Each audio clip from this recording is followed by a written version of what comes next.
হাদিস কোরআনের কথাই তো হচ্ছে, আপনি আয়াত বোঝেন, এগুলো ফাজলামি কই, ফাজলামি কই করলাম।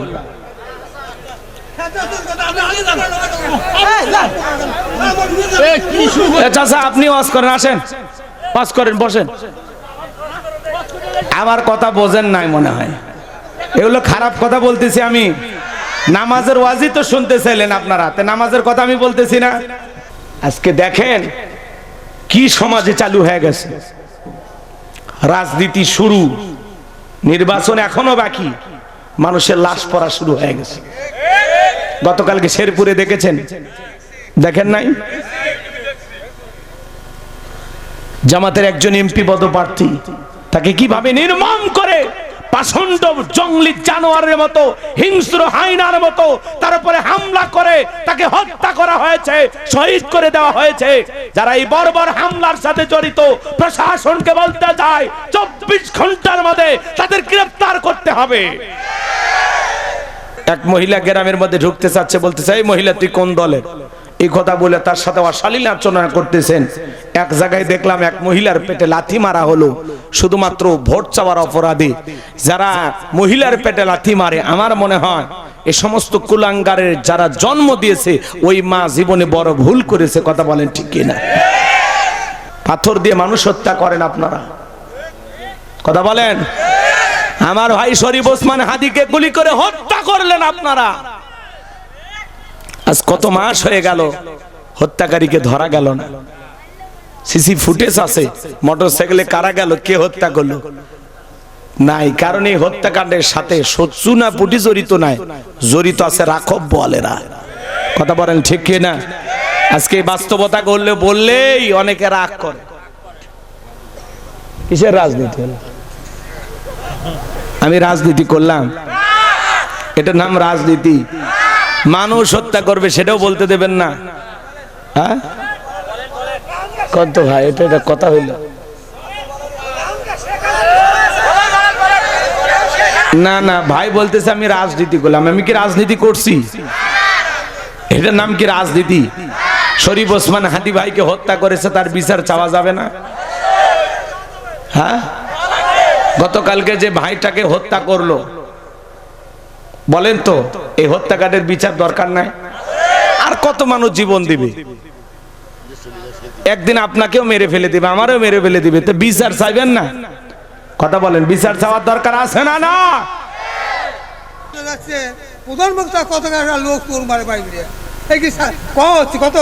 কি হলো চাচা, আপনি আবার গরম হচ্ছেন কেন? কি কথা এগুলো? চাচা এগুলো কি হচ্ছে? এগুলো কি কথা? চাচা কি অবস্থা?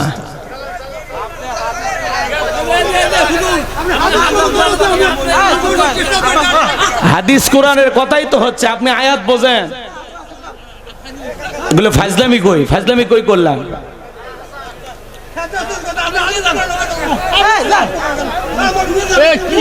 চাচা আপনি ওয়াজ করেন, আসেন ওয়াজ করেন, বসেন। আমার কথা বোঝেন নাই মনে হয়, এগুলো খারাপ কথা বলতেছি আমি। নামাজের ওয়াজই তো শুনতে চাইলেন আপনারা, তে নামাজের কথা আমি বলতেছি না? হ্যাঁ, নামাজের আলোচনা হচ্ছে না?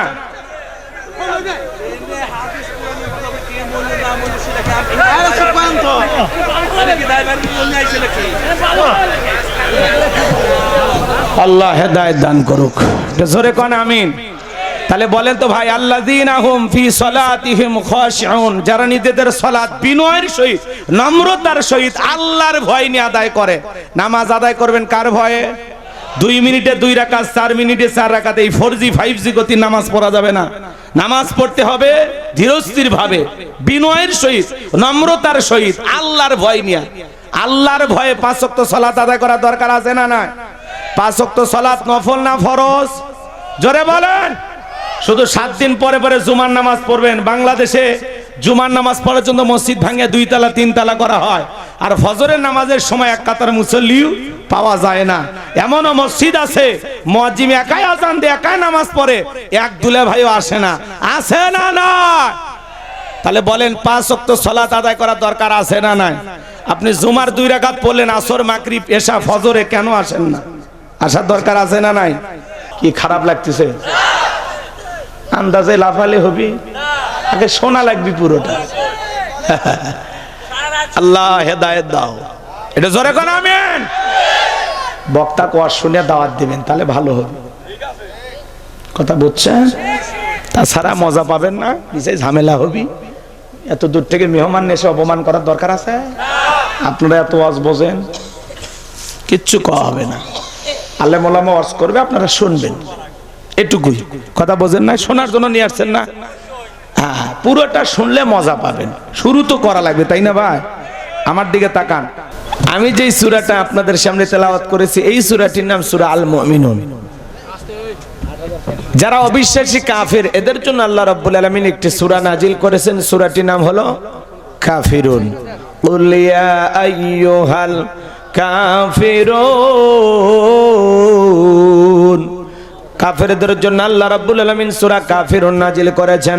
যারা হলো দুদুল্যমান, 2 নৌকায় পা দিয়ে চলে, মুখে বলে একটা, অন্তরে আর একটা, দুমুখ সাপ, বৃষ্টি যেদিকে সাদা ধরে সেদিকে গুলালু মার্কা সব তরকারিতে চলে, সুবিধাবাদ জিন্দাবাদ। এদের নাম হলো মুনাফিক। এই মুনাফিকদের জন্য আল্লাহ রাব্বুল আলামিন একটি সূরা নাজিল করেছেন। সূরাটির নাম হলো মুনাফিকুন। এই মুনাফিকদের চেনা বড় দায়। দেয়া যাবে না ভাই, বোঝে না গো, কিচ্ছু দেবেন না আমাকে, এগুলো নেন, ওয়াজের লাইন হেরে দেবে, কিচ্ছু না, খালি দেবেন আর নেবেন। আমার কাজ পর্যন্ত টাকাও আসবে না, স্লিপও আসবে না। জি, আমি 12:30 পর্যন্ত আছি, আপনারা থাকবেন না ইনশাআল্লাহ? কারা কারা থাকতে রাজি 2 হাত তুলে বলেন ইনশাআল্লাহ। লিল্লাহি তাকবীর। হাত নামান আমার সোনা ভাইয়েরা। এই মুনাফিকদের চেনা বড় দায়। এই মুনাফিকেরা ইসলাম নামের গাছের গোড়া কেটে মাথায় পানি ঢালে। কথা বলেন।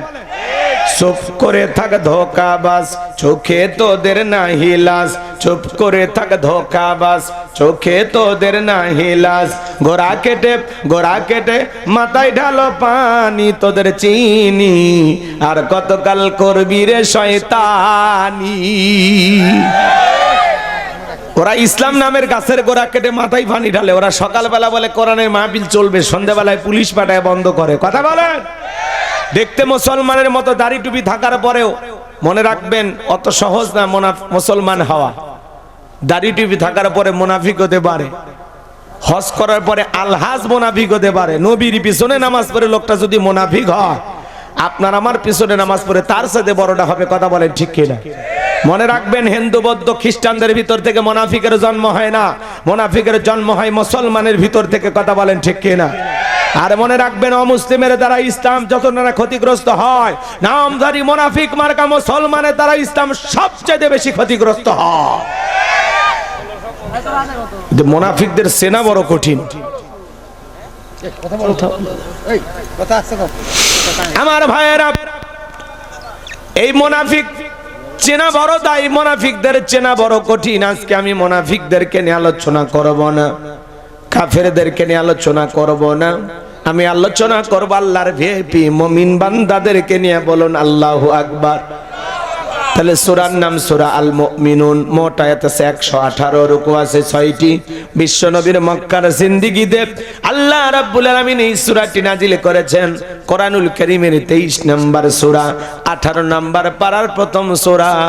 একটু জবান ছেড়ে সবাই আমার সঙ্গে তেলাওয়াত করুন। আউযু বিল্লাহি মিনাশ শাইতানির রাজিম। বিসমিল্লাহির রাহমানির রহিম।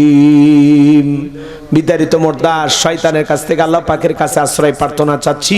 পরম করুণাময় অসীম দয়ালু আল্লাহ তাআলার নামে শুরু করছি। যে কোনো আয়াত বা সূরার তাফসীর করতে হলে কোন প্রেক্ষাপটে কোন সময় আল্লাহ তাআলা সেই সূরাটি বা আয়াতটি নাজিল করেছেন, সেই নাজিলের প্রেক্ষাপট জানার দরকার আছে না নাই? আরবিতে বলা হয় শানে নজুল। যদি শানে নজুল আলোচনা করা হয় তাহলে তাফসীর বুঝতে সহজ হয়। তাহলে সূরা আল মুমিনুন নবীজির উপরে কোন সময় কোন প্রেক্ষাপটে আল্লাহ তাআলা নাজিল করেছেন, আমি একটু সেই নাজিলের সময়কালটা তুলে ধরবো। কষ্ট হবে না তো ইনশাআল্লাহ? বলবো একটু তাকবীর দেন। লিল্লাহি তাকবীর। সম্মানিত ভাইয়েরা, আমার নবীর প্রিয় সাহাবী হযরত ওমর ফারুক ডেকে বলেন, আমি মৌমাছির গুনগুন আওয়াজ শুনলাম, ডানে তাকায় মৌমাছি নাই, বামে তাকায় মৌমাছি নাই। নবীজির চেহারা মোবারকের দিকে তাকায় দেখি নবীজি ফিসফিস করে কি যেন তেলাওয়াত করতেছেন। হযরত ওমর ফারুক ডেকে বলেন, আমার বোঝার বাকি রইল না।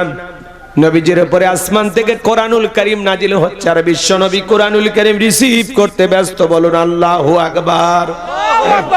মৌমাছির গুনগুন আওয়াজ হলে কোরআনুল কারীম নাজিল হয়।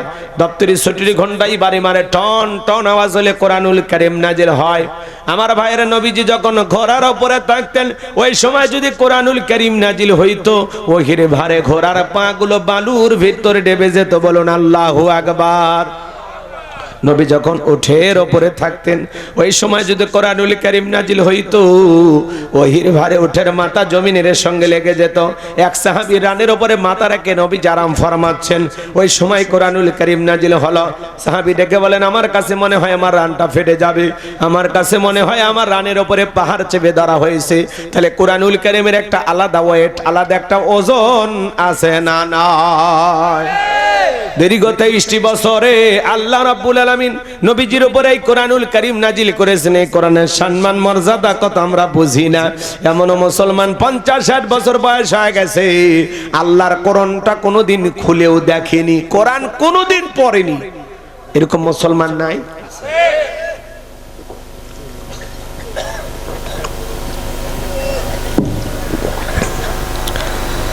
আল্লাহর কোরআন ঘরে আছে কিন্তু পড়তে পারে না। দীর্ঘ 23টি বছরে আল্লাহ তাআলা এই কিতাব তার রাসূলের উপরে নাজিল করেছেন। জীবনের প্রথম ওই রিসিভ করতে গিয়ে নবীজির শরীর মোবারকে জ্বর পর্যন্ত এসেছিল। আল্লাহু আকবার। আল্লাহ কোরআনুল কারীম নামক চিঠি আপনারা আমার কাছে পাঠিয়েছেন, কিন্তু এই চিঠিতে আল্লাহ কি বলেছেন আমরা পড়তে পারি না। আমাদের চাইতে হতভাগা কপাল পর আর কেউ আছে? কেউ নাই। তাহলে এই দেশে নানান কথা বলা হয়, এই কথাগুলো আপনাদেরকে কষ্ট করে শোনা লাগতো না যদি কোরআন আপনারা বুঝতেন। কথা বলেন না কেন ভাই? রাগ করতেছেন আমার কথা? লম্বা হবে। 8টি পদ্ধতিতে নবীজির উপরে কোরআনুল কারীম নাজিল হইতো, বলতে গেলে লম্বা সময় লাগবে। হযরত ওমর ফারুক ডেকে বলেন, নবীজির কোরআনুল কারীম রিসিভ করা শেষ হয়ে গেল। বিশ্বনবী তখন সাহাবায়ে কেরামদের দিকে মুখ ঘোরায় ডেকে বলেন, আমার সাহাবীরা, এই মাত্র আসমান থেকে জিবরাইল এসে আমার উপরে সূরা আল মুমিনুনের 10টি আয়াত কারিমা নাজিল করে জানাতে গেল, নবী গো, এই 10টি আয়াতের ভিতরে আল্লাহ রাব্বুল আলামিন তার আদরের মুমিন বান্দাদের জন্য 7টি কোয়ালিটি নিয়ে আলোচনা করেছেন, 7টি গুণাবলী নিয়ে আলোচনা করেছেন। কোন মুমিন যদি এই 7টি গুণে গুণান্বিত হতে পারে, 7টি গুণ দিয়ে তার জীবনটাকে সাজাইতে পারেন, আমার আল্লাহ বলেন, উলাইকা হুমুল ওয়ারিসুন আল্লাযীনা ইয়ারিসুনাল ফিরদাউস হুম ফিহা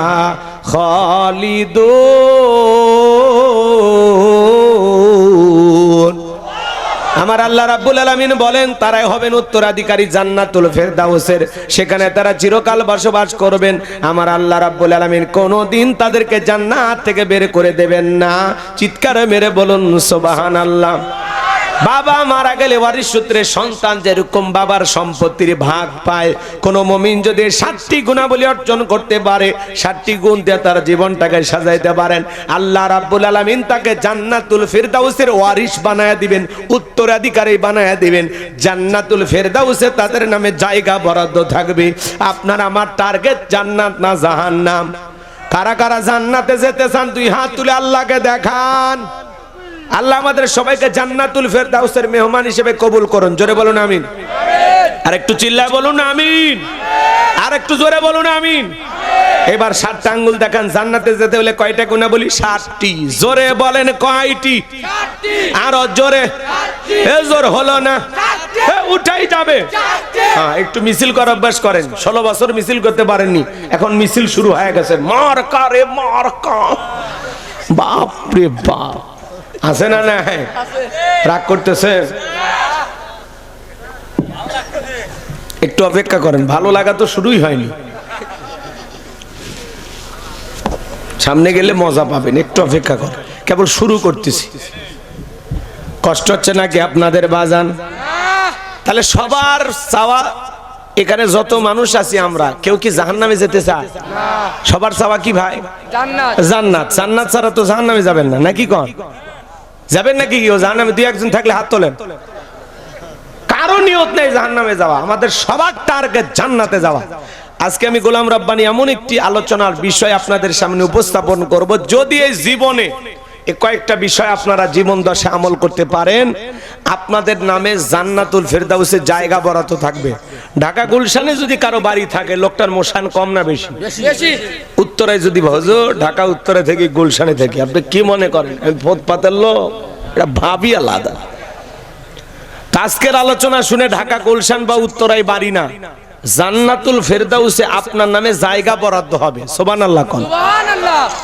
আল্লাহ ভালোবেসে মুসলমানের ঘরে জন্ম দিয়ে জান্নাতের রাস্তা একটু আগায় দিয়েছেন। সুবহানাল্লাহ কোন? পৃথিবীর শ্রেষ্ঠ কিতাব কোরআনুল কারীম দান করে জান্নাতের রাস্তা আরেকটু আগায় দিয়েছেন। আখিরি পয়গম্বরের আখিরি উম্মত বানাইয়া জান্নাতের রাস্তা আরেকটু আগায় দিয়েছেন। বলুন সুবহানাল্লাহ। একটু আমল করলে জান্নাত মিলবে ভাই, একটু আমল।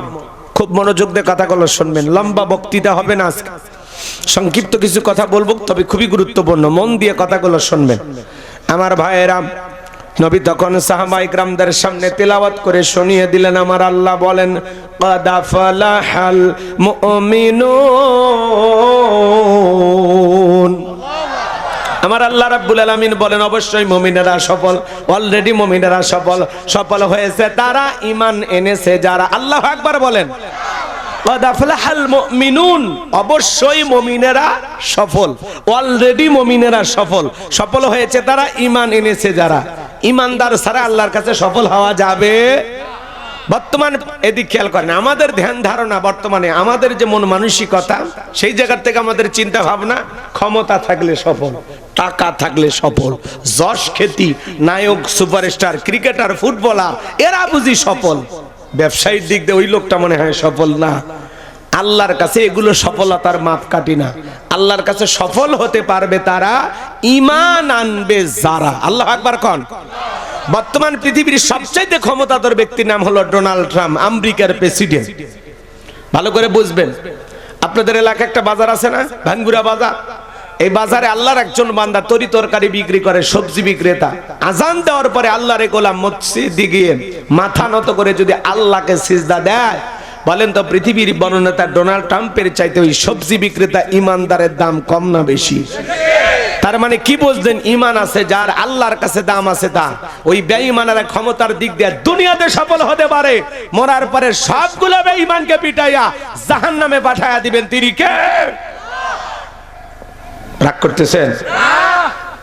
জান্নাতে যেতে হলে ঈমান লাগবে। ঈমান হলো পৃথিবীর সবচেয়ে দামি সম্পদ, এটা একটা মহা দৌলত। আল্লাহ সবাইকে এটা দেয় না, যাদেরকে দিয়েছেন তারা বড় ধন্য। চেহারা কালো হোক, ফর্সা হোক, লম্বা হন, খাটো হন, ধনী হন, গরিব হন, তাতে কোনো সমস্যা নাই। আপনার ভিতরে ঈমান আছে, আল্লাহর কাছে আপনার দাম আছে। আল্লাহর কাছে যদি এই জীবনে দামি হতে পারি, আর কিছু চাওয়ার আছে? তাহলে আমি বলবো সফল হয়েছে কারা? আপনারা বলবেন ঈমান এনেছে যারা। বলতে পারবেন না? বলেন সফল হয়েছে কারা? সফল হয়েছে কারা? আচ্ছা, বিদেশে যদি যেতে চান কি লাগে ভাই? পাসপোর্ট। কি হুজুর, পাসপোর্ট ছাড়া বিদেশে যাওয়া যায়? তো জান্নাতে যেতে হলে ঈমান নামের পাসপোর্ট লাগবে। যার ঈমান নামের পাসপোর্ট আছে তার জান্নাতের ভিসা লাগবেই, লাগবেই, লাগবেই ইনশাআল্লাহ।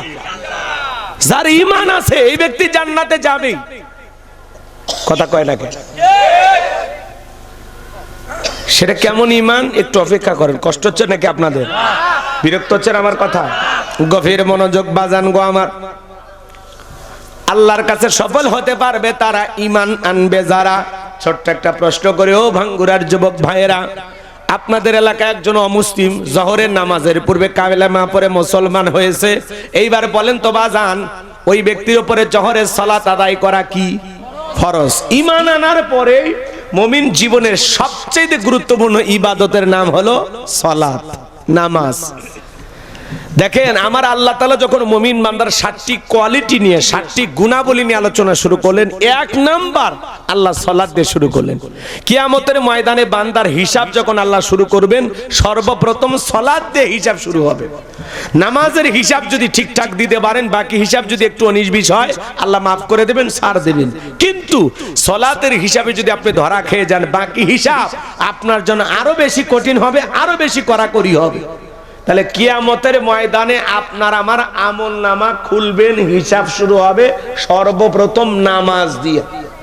দেখেন, আল্লাহ যখন মুমিন বান্দার 7টি গুণাবলী নিয়ে আলোচনা করলেন, আল্লাহ 1 নাম্বার সালাত দিয়ে শুরু করলেন। কথাকে তো গোলাম রব্বানি, কথা হলো আমার মালিকের। আমি শুধু বাঁশিতে সুর তুলতেছি, বাঁশিওয়ালা কি? কথা বোঝেন? রাগ করতেছেন নাকি ভাইয়েরা আমার? তবে যুবক যারা আছো, নিরাশ হয় না। 1-এর পরে 2, 2-এর পরে 3, তারপরে এই 4 নাম্বার গুণাবলীতে যুবক আর যুবতীর ওয়াজ আছে। খালি যুবক আর যুবতীর ওয়াজ। এই শব্দটা মাথা গরম করে হেল দিচ্ছে আমার।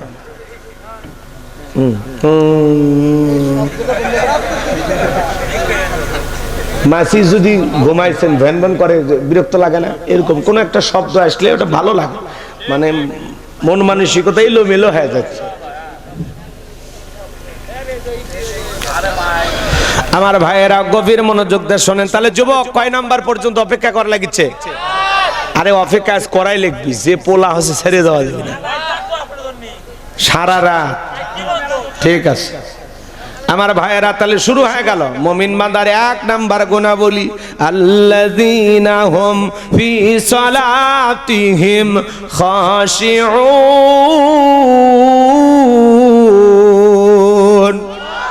মুমিন বান্দার 1 নাম্বার গুণাবলী, যারা নিজেদের সালাত বিনয়ের সহিত, নম্রতার সহিত আল্লাহর ভয় নিয়ে আদায় করে।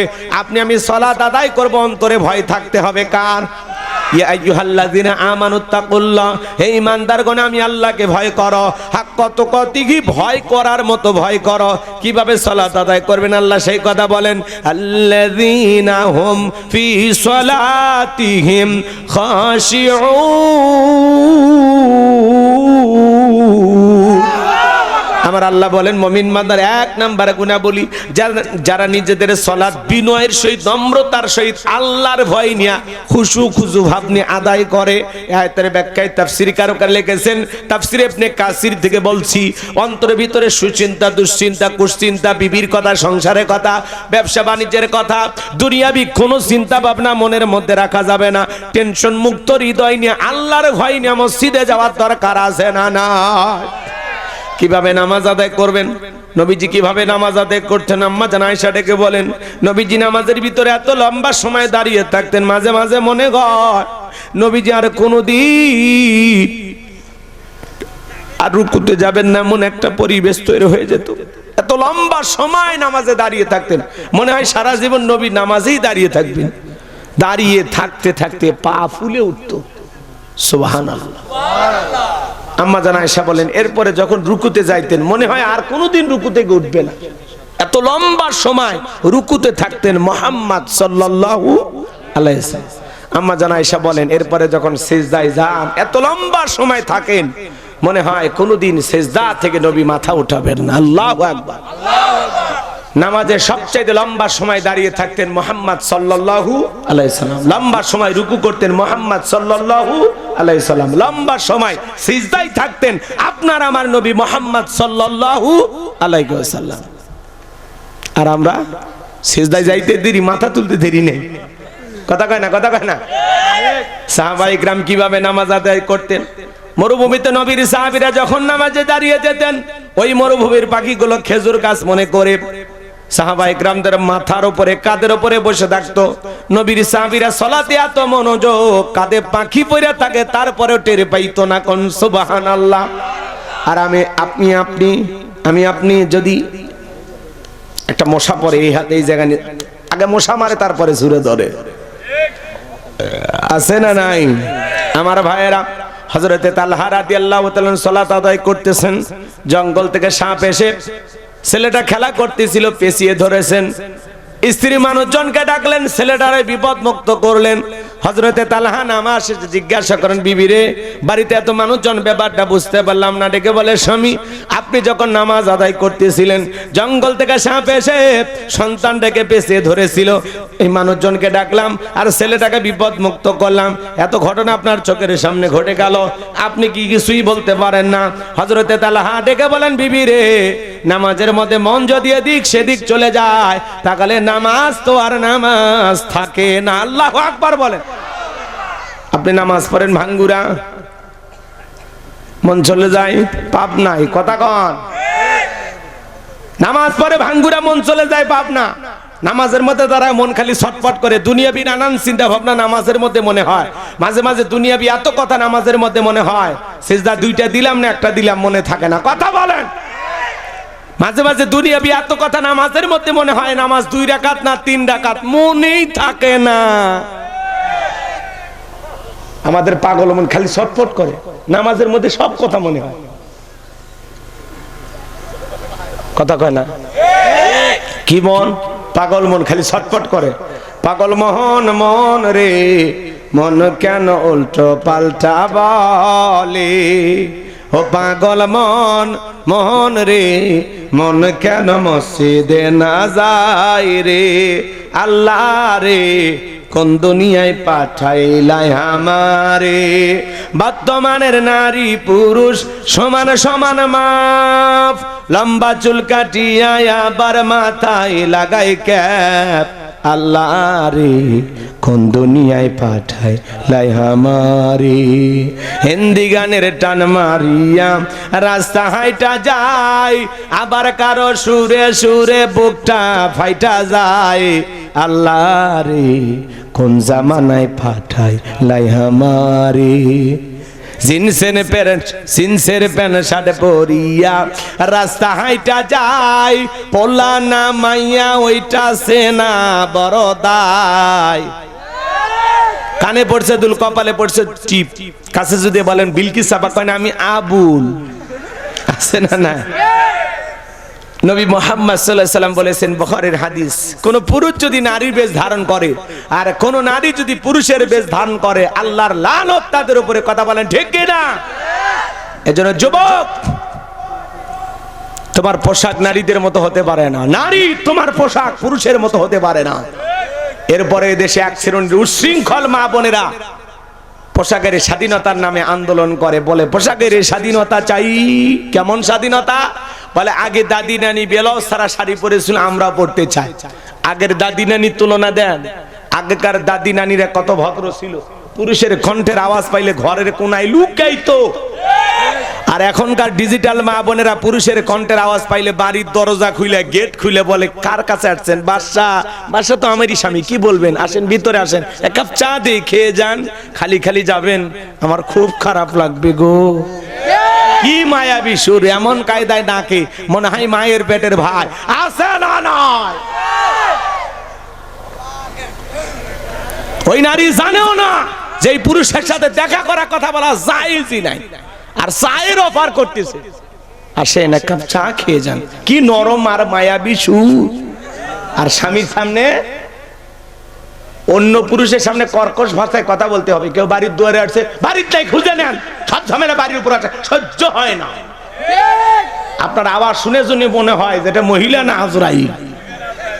আর কি মায়াবী সুর, রোমান্টিক সুরে ডাকতেছে, আসেন একটু নাস্তা খেয়ে যান। আর স্বামীর সামনে, এ অমুকের মা, গোসলখানায় আসছি, একটু গামছা টাকা দাও। গামছা নিয়ে যাওয়ার শক্তি থাকে না, লুলে হাসে, আমি মনে হয় বাড়ির দাসী, সন্তানদের কাম করো, গরু ছাগল দেখো, কত কাম, সকাল থেকে সন্ধ্যা পর্যন্ত কাজ করি, নিজের চেহারার দিকে তাকানোর সময় নাই। এরপরে বলে গামছাকে দেওয়া লাগি, বাপরে বাপ, আমি মনে হয় দাসী বান্তি, বিনা পয়সার চাকরি নি। স্বামী করছে, আল্লাহ, এই গামছা চাওয়ার আগে মরণ হলো নাকি? কথা কয় না কে? স্বামীর সামনে তুল কালাম করে, এত কথা, মনে হয় প্রত্যেকটা কথা আগুন ঝরতেছে, আগুন, নরম সুর আর নাই। আর পর পুরুষ দেখলে কি সুর, ওই নরম সুর স্বামীর সামনে, কথা কন। মহিলারা বোঝে না, বোঝে না, আজকে নানান দোষ খালি পুরুষের। রাগ করতেছেন? একটু অপেক্ষা করুন, পরে পরে মহিলাদের ওয়াজ হবে। কথা কন যুবক, তোমরা মন খারাপ করছো, মন খারাপ করো না। তাহলে পোশাকের স্বাধীনতার নামে ওরা কি আন্দোলন করলো? বলে ব্লাউজ ছাড়া শাড়ি পরতেছে। আচ্ছা, আগেকার দাদি নানি ব্লাউজ ছাড়া শাড়ি পরছিল, গরমের কারণেই পড়ুক আর অভাবের কারণেই পড়ুক, কোন দাদি বা নানি তারা কি বিশ্ব রোডে যা আন্দোলন করছে আমি তোমার দাদি দেখে যাও শাড়ি পরেছি বলছিল? আর তুমি বোন ব্লাউজ ছাড়া শাড়ি পরছো এমন কায়দায় মনে হয় পুরো পিঠটা ফাঁকা রাখছে। আর্জেন্টিনার ব্রাজিলের ফাইনাল ম্যাচ হবে। তার মানে এরা পোশাকের স্বাধীনতার নামে উলঙ্গপানা বেহাপানাকে সরিয়ে দিতে চায়। এটা 95% মুসলমানের দেশ। এই দেশে উলঙ্গপানা বেহাপানাকে মেনে নেওয়া হবে না। যারা অসভ্য নোংরামি অভদ্র আর নোংরামি করার ইচ্ছা আছে, পাসপোর্ট ভিসা লাগায় বিদেশে চলে যায়। এদেশে অশ্লীলতাকে মেনে নেওয়া হবে না। কথা বলেন? মাঝে মাঝে মডার্ন কিছু নারী বের হয়, ঢাকা গুলশানে দেখেন, আশেপাশে দেখবেন মদ খাইতেছে, মহিলা মদ খায়। সুবহানাল্লাহ বলবেন না? আবার কয় মদ খাওয়ার লাইসেন্স জানছে আমার। কি মহিলা মাতাল! আজকে ঢলা ঢলি কোলাকুলি। কথা বলেন? মহিলা মানুষ মদ খায়, মহিলা মানুষ সিগারেট খায়। কথা কর না কে? হ্যাঁ, গাঁজা সব খায়। চাচাও সাক্ষী দিল। রাগ করতেছে? কারবো গাঁজা খায়? হাত তোলেন তো। আছে ঢাকা গুলশানে আছে, অন্য অন্য এলাকায় আছে, আপনাদের এলাকায় নেই। ওই যে লালনের মাজার দেখছেন, ওখানে মহিলারা গাঁজা খায়। দেখছো? নিজের চোখে দেখছো না? তাহলে হুজুরের কথা সত্যি। এইবারে আমি চ্যানেলে নিউজ দেখছি, এক মহিলা গাঁজা খায় বলতেছে, কয় আমি মনে হয় এখন বিমান চালাইতেছি। কি মহিলা! আল্লাহ সমস্ত নারীদের হেদায়েত দান করেন। চল এখন আমি কোন সম্ভ্রান্ত ভদ্র ফ্যামিলির মেয়ে বোরকা ছাড়া বাহিরে যেতে পারে না। কথা বলেন ঠিক কিনা? নারীদের জন্য পর্দা করা নফল না ফরজ? আল্লাহ বলেন নকরনা ফি বুয়ুতিকুন্না ওয়ালা তাবাররাজনা তাবাররুজাল জাহিলিয়াতিল উলা। নারীরা তোমরা ঘরের ভিতরে অবস্থান করো, খবরদার জাহিলিয়াতি যুগের মেয়েদের মতো নোংরা অশ্লীল পোশাক পরে নিজের দেহকে প্রদর্শন করো না। নারীরা পর্দায় থাকলে নিরাপদে থাকবে। পর্দা নারীকে সিকিউরিটি দেবে। পর্দাশীল নারীর উপরে আল্লাহ রহমত নাজির হবে। কথা বলে ঠিক কিনা? আজকে দেখা যায় এই দল ওই দল বিভিন্ন দল মিলে লাগছে উঠে পড়ে। এক শ্রেণীর ভাইয়েরা মহিলা মা বোনেরা বিভিন্ন গ্রামে ভোট চাইতে যাচ্ছে, যেই দলেরই হোক। আপনারা, আমি এগুলো দলের বিষয়ে আলোচনা করতে যাচ্ছি না, আমি শুধু এতটুকু বলতে চাই, মহিলা মানুষ কোন গ্রামে কোন অঞ্চলে গেল যাইতেই পারে। এদেশের মানুষের চলাচলের অধিকার আছে, বাক স্বাধীনতা আছে। কিন্তু একটা মহিলাকে আমি আজকে দেখলাম, এই যে নোয়াখালী, কথা বোঝেন নাই? নোয়াখালী নাম শুনছেন না? এক মহিলা গ্রামের মধ্যে ঢুকতে চাচ্ছে, বলতেছে এই মহিলা তুই কোন দলের? এই কথা বলে তার সাথে অশালীন আচরণ করতেছেন। এক জায়গায় দেখলাম এক মহিলার পেটে লাথি মারা হলো শুধুমাত্র ভোট চাওয়ার অপরাধে। যারা মহিলার পেটে লাথি মারে, আমার মনে হয় এই সমস্ত কুলাঙ্গারের যারা জন্ম দিয়েছে ওই মা জীবনে বড় ভুল করেছে। কথা বলেন ঠিক কিনা? তুমি যেই দল করো, যেই রাজনীতি করো, কিন্তু কোন মহিলার হেজাব ধরে টান দেওয়ার অধিকার তোমার নয়। কোন মহিলার পেটে লাথি মারার অধিকার তোমার না।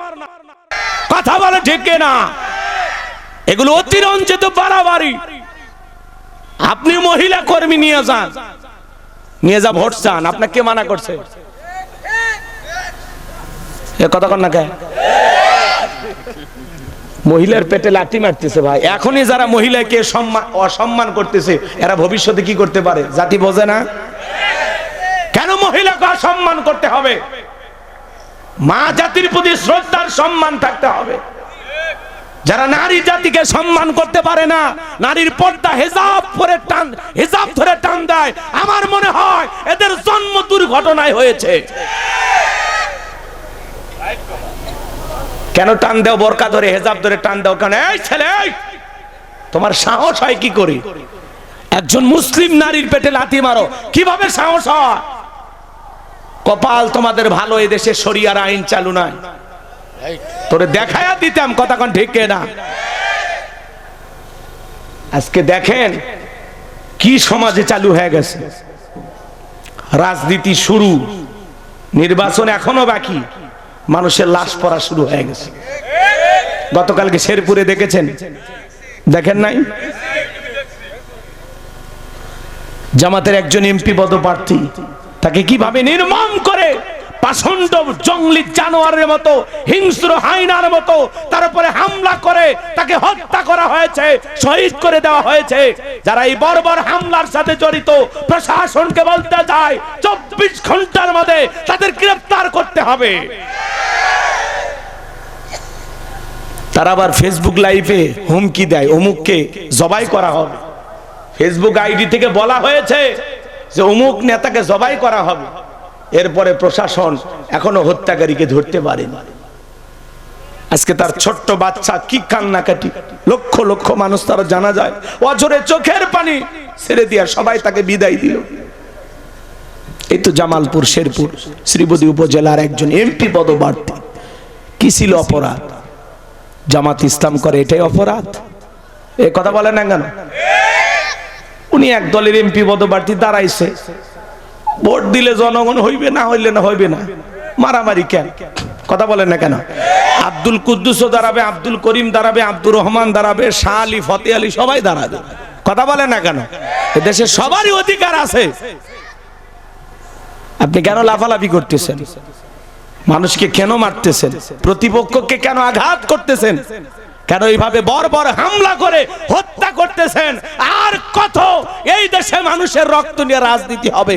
আর কত মানুষ এইভাবে অকাতরে জীবন দিয়ে যাবে? আর কত?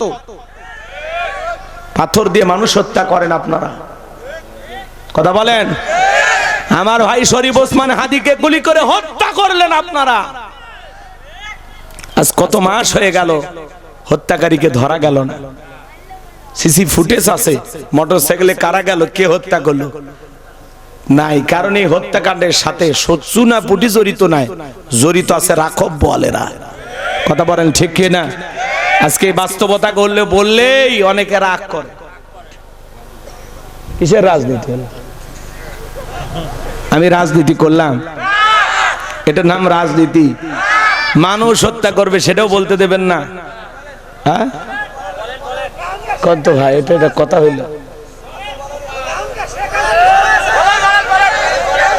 না? না ভাই বলতেছে আমি রাজনীতি করলাম। আমি কি রাজনীতি করছি? এটার নাম কি রাজনীতি? শরীফ ওসমান হাদি ভাইকে হত্যা করেছে, তার বিচার চাওয়া যাবে না? হ্যাঁ, গতকালকে যে ভাইটাকে হত্যা করলো, বলেন তো এই হত্যাকাণ্ডের বিচার দরকার নাই? আর কত মানুষ জীবন দিবে? একদিন আপনাকেও মেরে ফেলে দিবে, আমারও মেরে ফেলে দিবে, তো বিচার চাইবেন না? কথা বলেন, বিচার চাওয়ার দরকার আছে না? না, এটার নাম রাজনীতি নয় ভাই, এটা হলো বাস্তবতা। এটা ইমানি দায়িত্ব, সচেতন নাগরিকের দায়িত্ব। যার কত অন্যায় হবে, আর কত হত্যা হবে, আর কত এইভাবে মানুষ বলি হবে, আর কত মানুষকে আপনারা হত্যা করবেন? এদেশে বিচার নাই।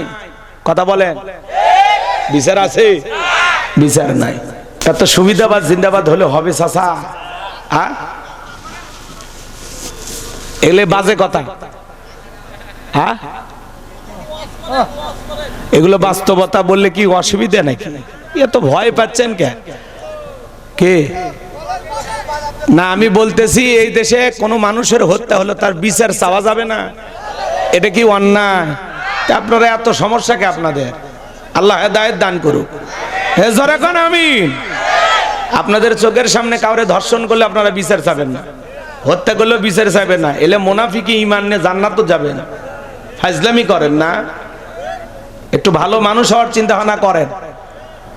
আমরা চাই এ দেশে শান্তি, শান্তি। কোন নিরপরাধ মানুষের উপরে যেন জুলুম না হয়, কোন মানুষ যেন কষ্ট না পায়, এটা আমাদের অন্তরের চাওয়া। কথা বলেন ঠিক কিনা? আর কত মানুষের প্রাণ হারাবে? যেই পরিবারের লোকটা মারা যায় তারা জানে যে আসলে কি হারাইছে। কথা কি বুঝতে পারছেন? ছোট্ট বাচ্চাটা কান্না করতেছে, জানাজার দৃশ্য দেখছেন কিভাবে কান্না করতেছে? ছোট্ট মেয়েটা হাউ মাউ করে বাবার লাশ ধরে কান্না করতেছে। এগুলো মায়া লাগে। তো সম্মানিত ভাইয়েরা আমার, গভীর মনোযোগ দিয়ে কথাগুলো শুনে যান বাজান। আমি যে কথা বলতে চাচ্ছিলাম কথা মনে হয় আপনারা ভুলে গেছেন। তাহলে আমাদের পাগল মন খালি ছটফট করে, নামাজের মধ্যে দাঁড়ায় দুনিয়াবি নানান চিন্তা ভাবনা মনে হয়। কথা বলেন ঠিক কি না? কিন্তু আল্লাহ রাব্বুল আলামিন বলেন আল্লাযীনা হুম ফি সালাতিহিম খাশিউন। আরেকটু জোরে বলেন আল্লাহু আকবার। যারা নিজেদের সালাত বিনয়ের সহিত নম্রতার সহিত আল্লাহর ভয় নিয়ে সালাত আদায় করে, তাহলে বলেন তো বাজান, নামাজের মতো আদায় করার দরকার আছে না নাই? জোরে বলেন দরকার আছে না নাই? আপনি আমি যখন জোহরের সালাতে দাঁড়িয়ে যাব, মনে মনে খেয়াল করব এই জোহরের নামাজ আমার জীবনের শেষ নামাজ। আমি আসর পর্যন্ত দুনিয়াতে নাও বাঁচতে পারি। কথা বলেন ঠিক কি না? আপনাদেরকে বলি বাজান, একটা রাষ্ট্রপতি প্রধানমন্ত্রীর সামনে যদি দাঁড়ান, কিভাবে দাঁড়াবেন? তার সামনে দাঁড়ায় কি দাড়ি চুলকাতে পারবেন? কথা কয় না? কি করবেন? লুঙ্গি খুলে পড়বেন নাকি? কি করবেন? মোবাইলে কথা বলবেন? কি করবেন? এই তো একজন বলছে ভদ্র হয়ে দাঁড়াবো। সেই কথা আল্লাহ বলতেছেন আল্লাযীনা হুম ফি সালাতিহিম খাশিউন। যারা নিজেদের সালাত নম্র ভদ্র বিনয়ের সহিত, নম্রতার সহিত বিনয়ের সহিত আদায় করা লাগবে। রাষ্ট্রপতি প্রধানমন্ত্রীর সামনে যতটা আদব ভদ্রতা নিয়ে দাঁড়াবেন, তার চাইতে কোটি কোটি গুণ বেশি নম্র ভদ্র বিনয়ী হয়ে সালাত আদায় করার সময় দাঁড়িয়ে যেতে হবে। কথা বলেন ঠিক কি না? আপনি নামাজে দাঁড়ায় দাড়ি চুলকান, টুপি ঠিক করেন, লুঙ্গি ঠিক করেন, ফোন রিসিভ করে বলেন হ্যালো, 2 রাকাত চলতেছে, এই নামাজ। আপনি নামাজ পড়তে পড়তে ওদিক ওদিক তাকায়া মসজিদের ফ্যান কয়টা গনা শেষ। কথা বলেন আছে না না?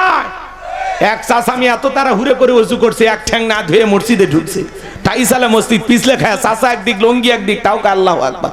মানুষ কয় চাষা আগে লুঙ্গি ঠিক করেন, কাকে না জামাত ধরি। আছে না না? এরকম তারা হুড়ে করে নামাজ পড়লে হবে না। এই যে সামনে রমজান মাস, প্রত্যেকটা মসজিদে মনে হয় তারাবির প্রতিযোগিতা শুরু হয়ে যায়। কথা কয় না? আছে না নাই? 20 রাকাত 20 মিনিটে শেষ। কি বিদ্যুতের গতি! এমনও হুজুর আছে 16 মিনিটে শেষ।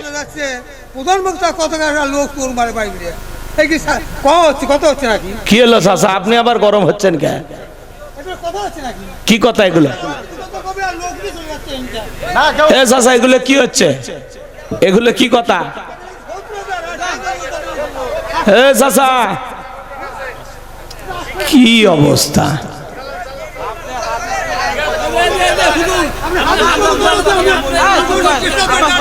হাদিস কোরআনের কথাই তো হচ্ছে, আপনি আয়াত বোঝেন।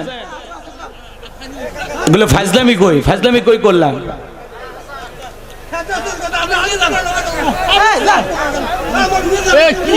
চাচা আপনি ওয়াজ করেন, আসেন ওয়াজ করেন, বসেন। আমার কথা বোঝেন নাই মনে হয়। এগুলো খারাপ কথা বলতেছি আমি। নামাজের ওয়াজই তো শুনতে চাইলেন আপনারা, তো নামাজের কথা আমি বলতেছি না? হ্যাঁ, নামাজের আলোচনা হচ্ছে না?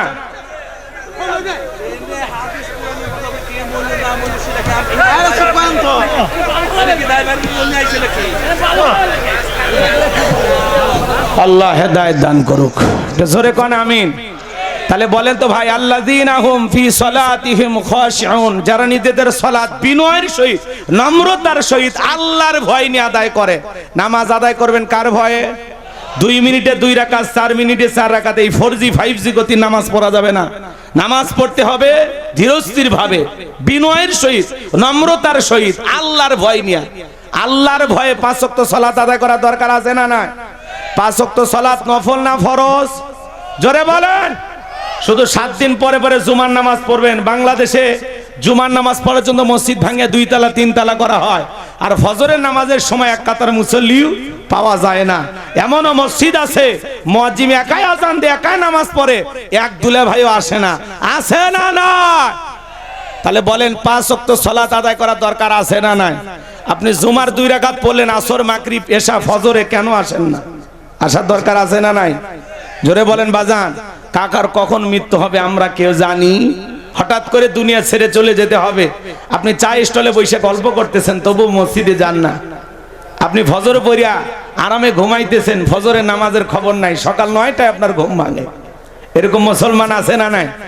আমার ভাইয়েরা, গভীর মনোযোগ দিয়ে কথাগুলো শুনে যাবেন বাজান। তারাবি মানে তাড়াতাড়ি না, 4 রাকাত পরে পরে বিশ্রাম নেবেন, ধীরস্থির ভাবে পড়বেন। রমজান মাস ইবাদতের মাস, বোনাসের মাস। যত বেশি আমল করা যায়, যত বেশি নিজের সব আখিরাতের অ্যাকাউন্টে জমানো যায়। এজন্য নামাজের ব্যাপারে আমরা তাড়াহুড়ো করব না। হুজুর এত স্পিরিটে তারাবি পড়ায়, খালি আলহামদু আর দল্লিন বোঝা যায়, মাঝখানে কি ভূমিকম্প হয়েছে হুজুর নিজেও জানে না। এরকম নামাজ আমাদের সমাজে আছে না? না। কিন্তু আল্লাহ তাআলা কি বলেন? আল্লাযীনা হুম ফি সলাতিহিম খাশিউন, যারা নিজেদের সালাত বিনয়ের সহিত, নম্রতার সহিত আল্লাহর ভয় নিয়ে আদায় করে। একটা ফাঁসির আসামিকে যদি বলা হয় রাত 10টা বাজে 12টায় তোমার ফাঁসি, লোকটা যদি ইমানদার হয় অবশ্যই 2 রাকাত নামাজ আদায় করবে। ফাঁসির আসামি যেমন জীবনের শেষ মনে করে 2 রাকাত নামাজ আদায় করে, আপনাকে আমাকে ওইভাবে নামাজ আদায় করতে হবে জীবনের শেষ মনে কইরা। কারা কারা 5 ওয়াক্ত সালাত আদায় করবেন? 2 হাত তুলে আমার আল্লাহকে দেখায়া দেন। আল্লাহ আমাদের সবাইকে 5 ওয়াক্ত নামাজি বানায়া দেন। একটু জোরে বলেন আমিন, আর একটু জোরে বলেন আমিন। তাহলে মুমিন বান্দার 2 নাম্বার গুণাবলী, ওয়াল্লাযীনা হুম আনিল লাগবি মুরিদুন।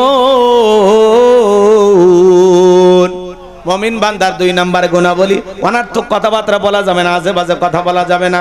এক জায়গায় বসে 2-3 ঘন্টা গল্প করে, অমুক খারাপ তমুক খারাপ, এ ভালো না সে ভালো না। মনে হয় গীবত কমিটির সভাপতি সেক্রেটারি বসে গেছে। আপনি জবান দিয়ে যা ইচ্ছা তাই বলতে পারবেন না। আপনার জবানের প্রত্যেকটা কথার হিসাব একদিন দিতে হবে কার কাছে? এজন্য আল্লাহ রাব্বুল আলামিন বলেন, মা ইয়ালফিজু মিন কাউলিন ইল্লা লাদাইহি রাকিবুন আতিদ। বান্দা এমন কোন কথা বলে না, এমন কোন কর্মকাণ্ড করে না যা রেকর্ড করার জন্য আমার ফেরেশতারা নাই। আপনার জবানের প্রত্যেকটা কথার হিসাব একদিন দিতে হবে কার কাছে? তাহলে এই জবান দিয়া যা ইচ্ছা তাই বলা যাবে? চায়ের কাপে ঝড় তুলছে, টক শো ঝড় তুলছে, সমালোচনা করে ভাষায় দিচ্ছে। অন্যের সমালোচনা করে মজা লাগে, কথা বলেন। অন্যের ভুল ধরা সহজ, আসুন অন্যের ভুল না ধরে নিজের আত্মসমালোচনা করি। আমার জীবনে তো তুলুটি দিয়ে ভরা, আমি তো আমার অপরাধের কারণে ঘুমাইতে পারি না, কথা বলেন ঠিক না? এজন্য জবান দিয়ে যা বলবেন প্রত্যেকটা কথার জবাব কিন্তু আল্লাহর কাছে একদিন দিতে হবে। তাহলে মুমিন বান্দা জবান দিয়ে সে কথা বলবে যে কথা বললে সব হয়। প্রয়োজন যতটুকু কথা বলতে হবে ততটুকু।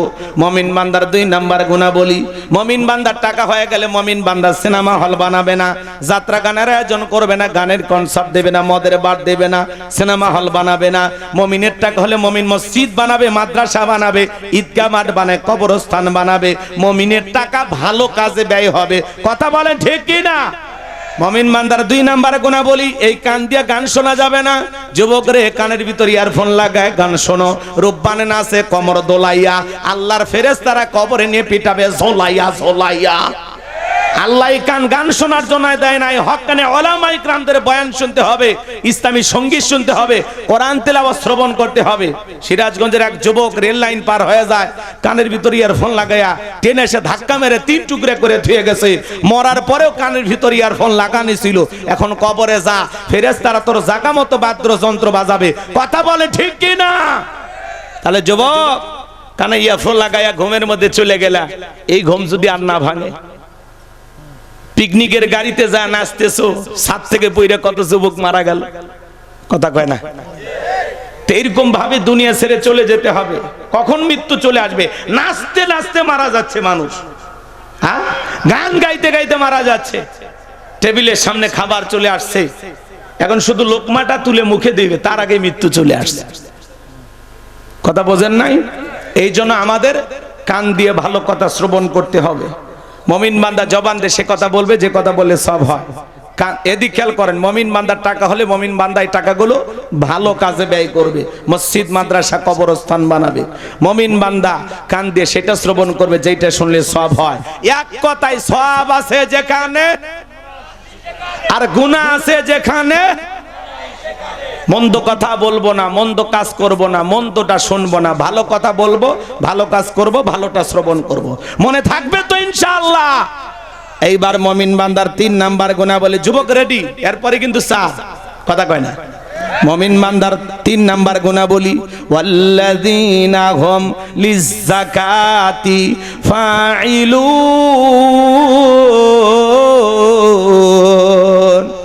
মুমিন বান্দার 3 নাম্বার গুণাবলী, আল্লাহ যদি মুমিন বান্দাকে নেশাব পরিমাণের সম্পদের মালিক বানায়া দেয়, মুমিন বান্দাকে আল্লাহ যদি ধনী বানায়া দেয়, মুমিন বান্দা সক্রিয়ভাবে হিসাব করে করে বছরে কয় লাখ টাকার কয় হাজার টাকা যাকাত আসবে, কয় কোটি টাকার কয় লক্ষ টাকা যাকাত আসবে, মুমিন বান্দা সক্রিয়ভাবে হিসাব করে করে বছরে একবার যাকাত দিবে কার ভয়ে? বসেন তো, বসেন তো, ওঠেন কেন? বসেন। যাকাত দেওয়া নফল না ফরজ? নামাজ আদায় করা যেমনি ফরজ, যাকাত দেওয়া তেমনি ফরজ। যাকাত আসছে দারিদ্রতা বিমোচন করার জন্য, অভাব মুক্ত সমাজ রাষ্ট্র দেশ গড়ার জন্য। যাকাত আসছে রাস্তার এই পারে 10 তালা এই পারে গাছতলা তার ব্যবধানকে দূর করার জন্য। যাকাত আসছে সমাজে পড়ে থাকা অসহায় মানুষের অধিকার প্রতিষ্ঠিত করার জন্য। ভালো করে বলেন, যাকাত দেওয়া নফল না ফরজ? নামাজ আদায় করা যেমনি ফরজ, যাকাত দেওয়া তেমনি ফরজ। এখন বাংলাদেশের ধনীরা হিসাব করে যাকাত দেয়, কথা বলেন ভাই। উনি ধনী মানুষ, যাকাতের চেয়ে 1 কোটি টাকা কোনো মতে 5-10 লাখ টাকা যাকাত দিয়ে নিজের 90 লাখ নিজেই মেরে খায়। এ কথা কয় না কেন? এরকম আছে না? না। আবার যাকাতের এমন শাড়ি লুঙ্গি দেয়, 200 টাকার লুঙ্গি, লিটল লুঙ্গি পরে থাকলে জান্নাত জাহান্নাম সব বোঝা যায়। এমন শাড়ি দেয় 300 টাকা দাম, ধুয়ে দিলে শাড়ি না মশারি খুঁজে পাওয়া যায় না। এরকম আছে না? না। যাকাত মানি শাড়ি লুঙ্গি না। হযরত ওমর ফারুক রাদিয়াল্লাহু তাআলা ডেকে বলেন, তোমরা যাকাতের অর্থ এমন ভাবে দাও যাতে ওই ব্যক্তি যাকাতের জন্য আর কারো দুয়ারে হাত না পাতে। কথা বলেন ঠিক কিনা? এই ছেলেটা বেকার বসে আছে, ওরে যাকাতের 1.5 লাখ টাকা দিয়ে ভাঙ্গুরে বাজারে দোকান ধরায় দেন। আল্লাহ চাইলে 5-7 বছর ব্যবসা বাণিজ্য কইরা এই ছেলে নিজেও ভবিষ্যতে যাকাত দেবে। কথা বলেন ঠিক কিনা? এই ছেলেটা বেকার বসে আছে, ওরে যাকাতের 1.5 লাখ টাকা দিয়ে অটো ভ্যান কিনে দেন, রিক্সা কিনে দেন, দৈনিক 500-700 হাজার টাকা ইনকাম করার ব্যবস্থা হলো। লোকটার বেকার থাকলো।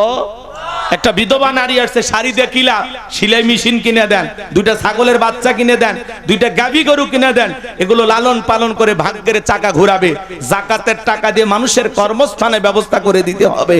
কিন্তু বাংলাদেশের অর্থনীতি যাকাত ভিত্তিক না সুদ ভিত্তিক? সুদ ভিত্তিক অর্থনীতি। হালাল না হারাম?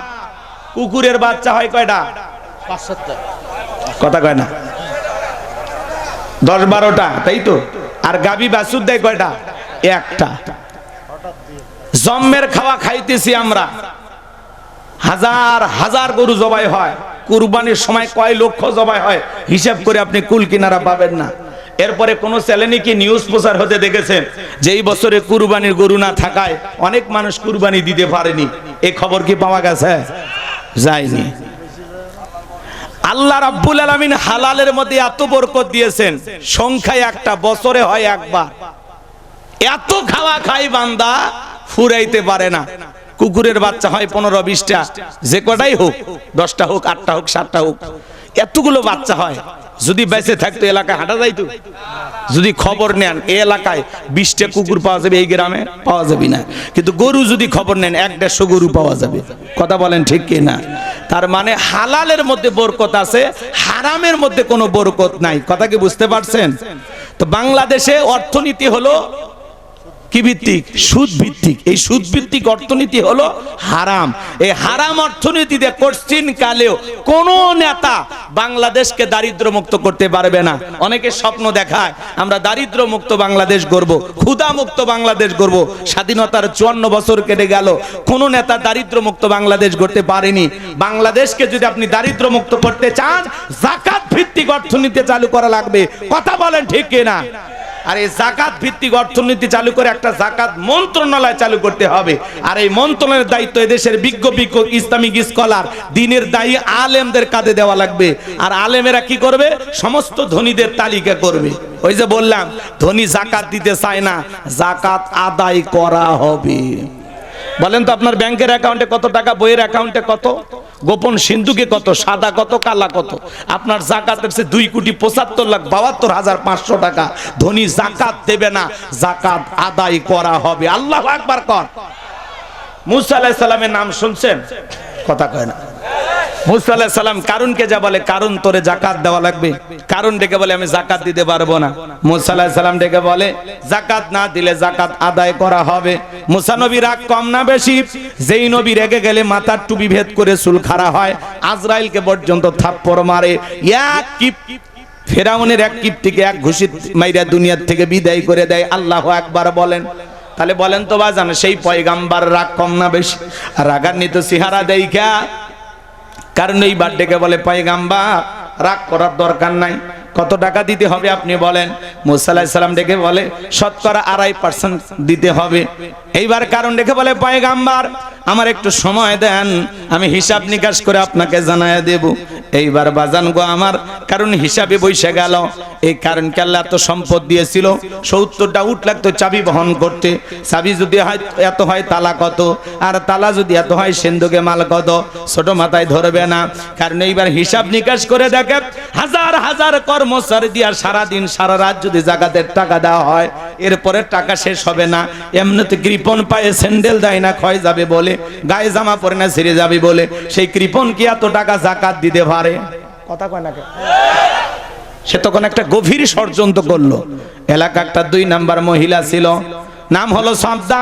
এই সবদা নামের 2 নাম্বার মহিলার কাছে কারণ যা বলে সবদারে তোরে আমি 2 বস্তা টাকা দেব, অ্যাডভান্স হিসাবে আজকে 1 বস্তা টাকা দিলাম, আর আগামীকালকে সাক্ষী দেওয়ার পর আর 1 বস্তা টাকা দেব, বিনিময়ে আমার একটা কাজ করে দিতে হবে। মুসা আলাইহিস সালাম যেই মজলিসে দাঁড়ায়া আল্লাহর পথে মানুষকে আহ্বান করবে, ওই ভরা মজলিসে দাঁড়ায়া একবার শুধু বলবি নবী মুসা দিনের বেলা ওয়াজ করে আর রাতের বেলা আমি সবদার সাথে রাত কাটাই, বাস এতটুকু কথা বললেই এনাফ, বাকি যা করার আমি করব। সবদা যেহেতু 2 নাম্বার মহিলা রাজি হয়ে গেল।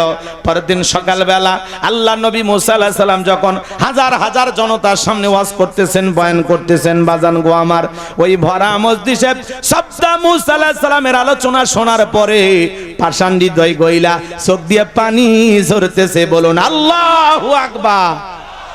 কারণ ইশারা দে বলে দাঁড়া, বলেন আর একটু শুনি। 2 জন লোক পাঠা দিল, ওরা এসে বলেন নেতা গতকাল রাত্রিতে 1 বস্তা টাকা দিয়েছে, আর 1 বস্তা টাকা রেডি আছে, সাক্ষীটা দিয়ে টাকার বস্তা নিয়ে বাড়িতে চলে যাও।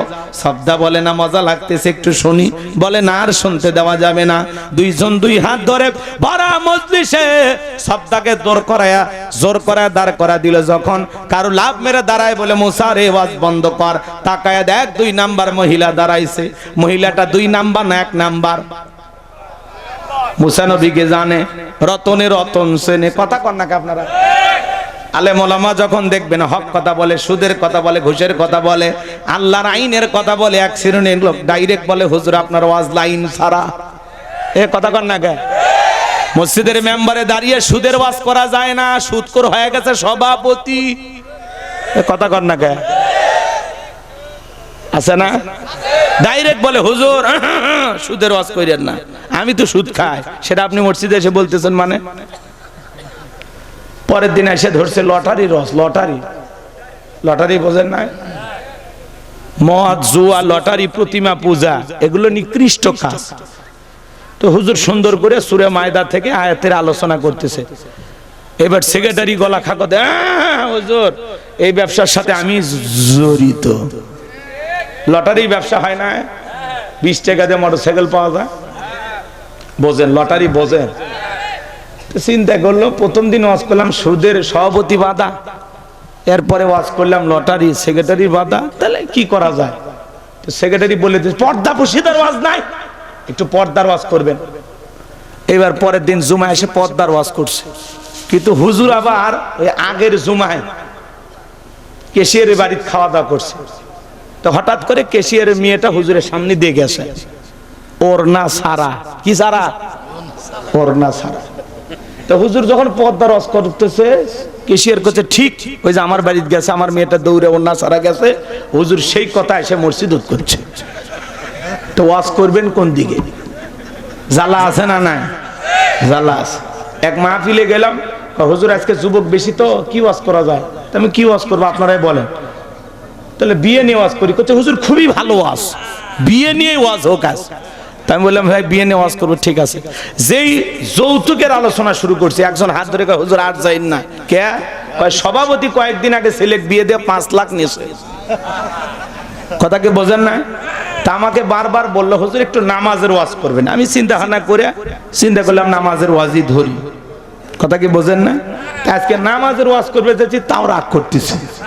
এরকম না, সমাজের দুই একটা বাস্তব ঘটনা এগুলো বক্তাদের বলা লাগে, কারণ আমাদের ওপরে অনেক দায়িত্ব আছে। কথা কি বুঝতে পারতেছেন? আমরা একেবারে বোবা হয়ে চলতে পারবো না। কথা বোঝেন নাই? আজকে আমার জীবনের শেষ দিন হতে পারে, কালকে আমি মারা যেতে পারি, তাই না ভাই? সত্য যেটা সেটা আমাকে বলতে হবে। আমি কোনো দলেরও দালাল না, কোনো ব্যক্তিরও দালাল না। আমি গোলাম রব্বানি। কথা বলেন ঠিক না? আর আমার আলোচনা বুঝতে হলে আপনারও মাথা থাকা লাগবে, জ্ঞান থাকা লাগবে। আমি একটা পয়েন্ট নিয়ে কথা বলতেছি, একটা সূরা আপনার সামনে তেলাওয়াত করে সেই সূরার 7টা পয়েন্ট নিয়ে সামনে এই জায়গা হুজুর বুঝতেছে 11 নম্বর আয়াত পর্যন্ত আলোচনা চলবে। কথা কি বোঝেন? এখন না বুঝলে আমার বুঝানোর কিচ্ছু নাই। তাহলে 1 নাম্বার বুঝাইলাম বিনয়ের সহিত নম্রতার সহিত আল্লাহর ভয়ে নামাজ আদায় করা লাগবে। 2 নাম্বার অনার্থক কথা বলা যাবে না, অনার্থক কাজ করা যাবে না, অনার্থক জিনিস শ্রবণ করা যাবে না। সেইটা বলবো যেটা বলে সব হয়, সেই কাজ করব যেটা করলে সব হয়, সেইটা শ্রবণ করব যেটা শুনলে সব হয়। 2 নাম্বার গেল। এবার 3 নাম্বারে আসি। আল্লাহ যদি কোনো মুমিনকে সম্পদ দেয়, নেশাব পরিমাণে সম্পদ, ধনী যদি বানায়, ওই ব্যক্তির উপরে যাকাত ফরজ। সেই আলোচনা এবার চলতেছে। কথাকে আমি বুঝাইতে পারলাম? তাহলে ওই যে কে দাঁড়ায় গেছে, কথা কয় না, এক মহিলা দাঁড়ায় গেছে। ভালো মহিলা না 2 নাম্বার? 2 নাম্বার মহিলা দাঁড়ায় গেছে।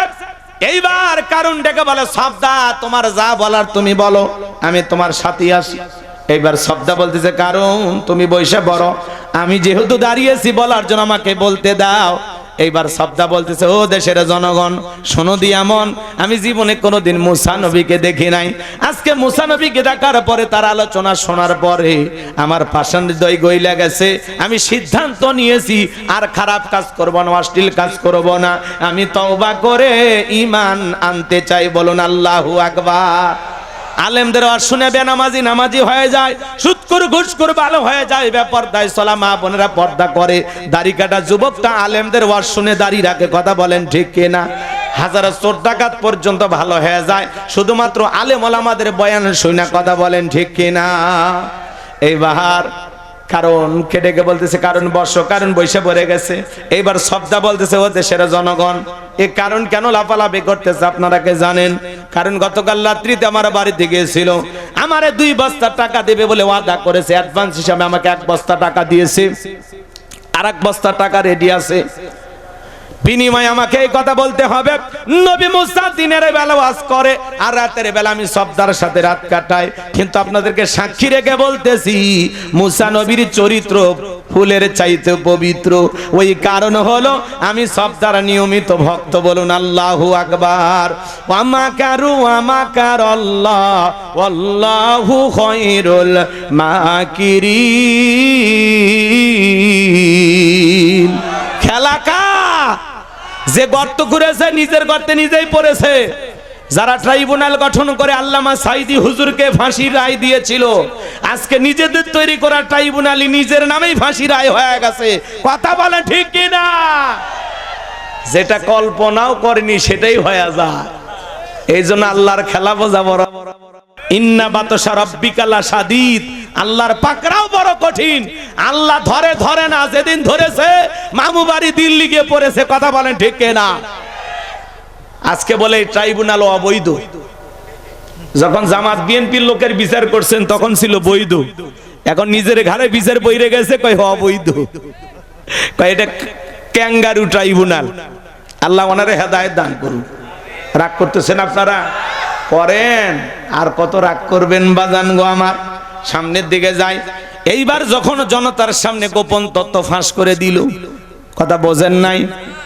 মুসা আলাইহিস সালামের রাগ আরো বাইরে গেল। ডেকে বলে, আল্লাহ চাইতে গেছিলাম যাকাত, আর আমার বিরুদ্ধে এত বড় অপবাদ, এটা তো মেনে নেওয়া যায় না। আপনি জমিনকে অর্ডার দেন, জমিন যেন কারণকে গ্রাস করে ফেলে। আল্লাহ দোয়া মঞ্জুর করলেন, কারণে ধন সম্পদ সহ হাঁটু পর্যন্ত জমিনের ভিতরে চলে গেছে। বলে ব্যাপার না, উঠতে পারবো, দেহে শক্তি আছে। এইবার বাজান গো আমার, কোমর পর্যন্ত, মাজা পর্যন্ত জমিনের ভিতরে চলে গেছে। ও বলে ব্যাপার না, উঠতে পারবো। এইবার যখন গলা পর্যন্ত জমিনের ভিতরে চলে গেছে, ডেকে বলে, ও নবী মুসা, ধন সম্পদ যা আছে সব তোমার আর তোমার আল্লাহর, তুমি নিয়ে যাও, জানতে একটু ভিক্ষা দাও। মুসা আলাইহিস সালাম ডেকে বলেন আল্লাহুস সামাদ, আমার আল্লাহ অমুকফেক্কি, আমার আল্লাহ কারো কাছ থেকে কিছু নাই না, আমার আল্লাহ দিয়েই যায়। কারণ রে তোর ধন সম্পদ সহ জমিনের ভিতরে চলে যা, আর পৃথিবীর ইতিহাসের সাক্ষী থাক, তোর মতো যারা সম্পদ জমা রাখবে কঠিন কিয়ামতের ময়দানে তুই কারণের কাতারে দাঁড় করায়া আল্লাহ তাদেরও বিচার করবে। কথা বলেন ঠিক কিনা? এজন্য সূরা তাওবায় আল্লাহ স্পষ্ট জানিয়ে দিয়েছেন, যারা স্বর্ণরূপা টাকা পয়সা জমা রাখে, আল্লাহ রাস্তায় খরচ করে না, যাকাত দেয় না, তাদের জন্য রয়েছে আযাবের সুসংবাদ। আপনার সম্পদ আপনার জাহান্নামের শাস্তির কারণ হবে। যাকাত হলো মালের ময়লা, যাকাত দিলে আপনার সম্পদকে আল্লাহ পবিত্র করবে। ধনী যদি যাকাত দেয় সম্পদ কমবে না বাড়বে? জোরে বলেন, কমে না বাড়ে?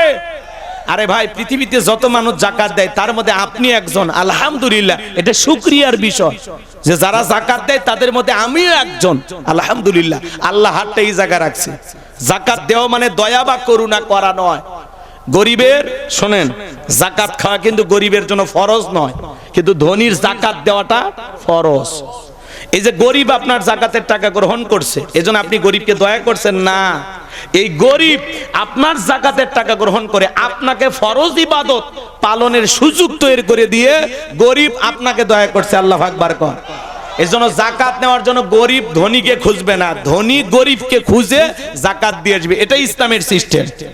আর ওই যে বললাম যে এই দেশকে যদি আপনি দারিদ্র মুক্ত করতে চান, ক্ষুধা মুক্ত, প্রত্যেকটা নেতায় স্বপ্ন দেখা, যদি এই স্বপ্ন বাস্তবায়ন করতে চান তাহলে যাকাত ভিত্তিক অর্থনীতি চালু করা ছাড়া কিয়ামতের আগে কোন নেতা বাংলাদেশকে দারিদ্র মুক্ত করতে পারবে না। কথা বলেন ঠিক কিনা? বাংলাদেশকে দারিদ্র মুক্ত করতে হলে যাকাত ভিত্তিক অর্থনীতি চালু করতে হবে। কথা বলেন ঠিক কিনা? আর যাকাত মন্ত্রণালয়ের দায়িত্ব যদি ওই সমস্ত দুর্নীতিবাজদেরকে দেন যারা দেশের টাকা বিদেশে পাচার করে, কথা কয় না কেন? গমচোর, ডালচোর, বিদেশের টাকা চোর, তামাম পৃথিবীতে তেলের খনি মাটির নিচে, আর আমাদের দেশে বানায় খাটের নিচে। কথা কয় না কেন? আর তাদের পিছনে আপনি স্লোগান দিবেন, বল্টু ভাইয়ের চরিত্র হুলের মতো পবিত্র, নামাজ পড়ে 1 ওয়াক্ত, গাঁজা খাই 5 ওয়াক্ত, গুমসুরিতে পাকা পোক্ত, শয়তানের 1 নাম্বার ভক্ত, হুজুর যে যেন খুবই শক্ত, চুষে খাই গরিবের রক্ত। আছে না নয়?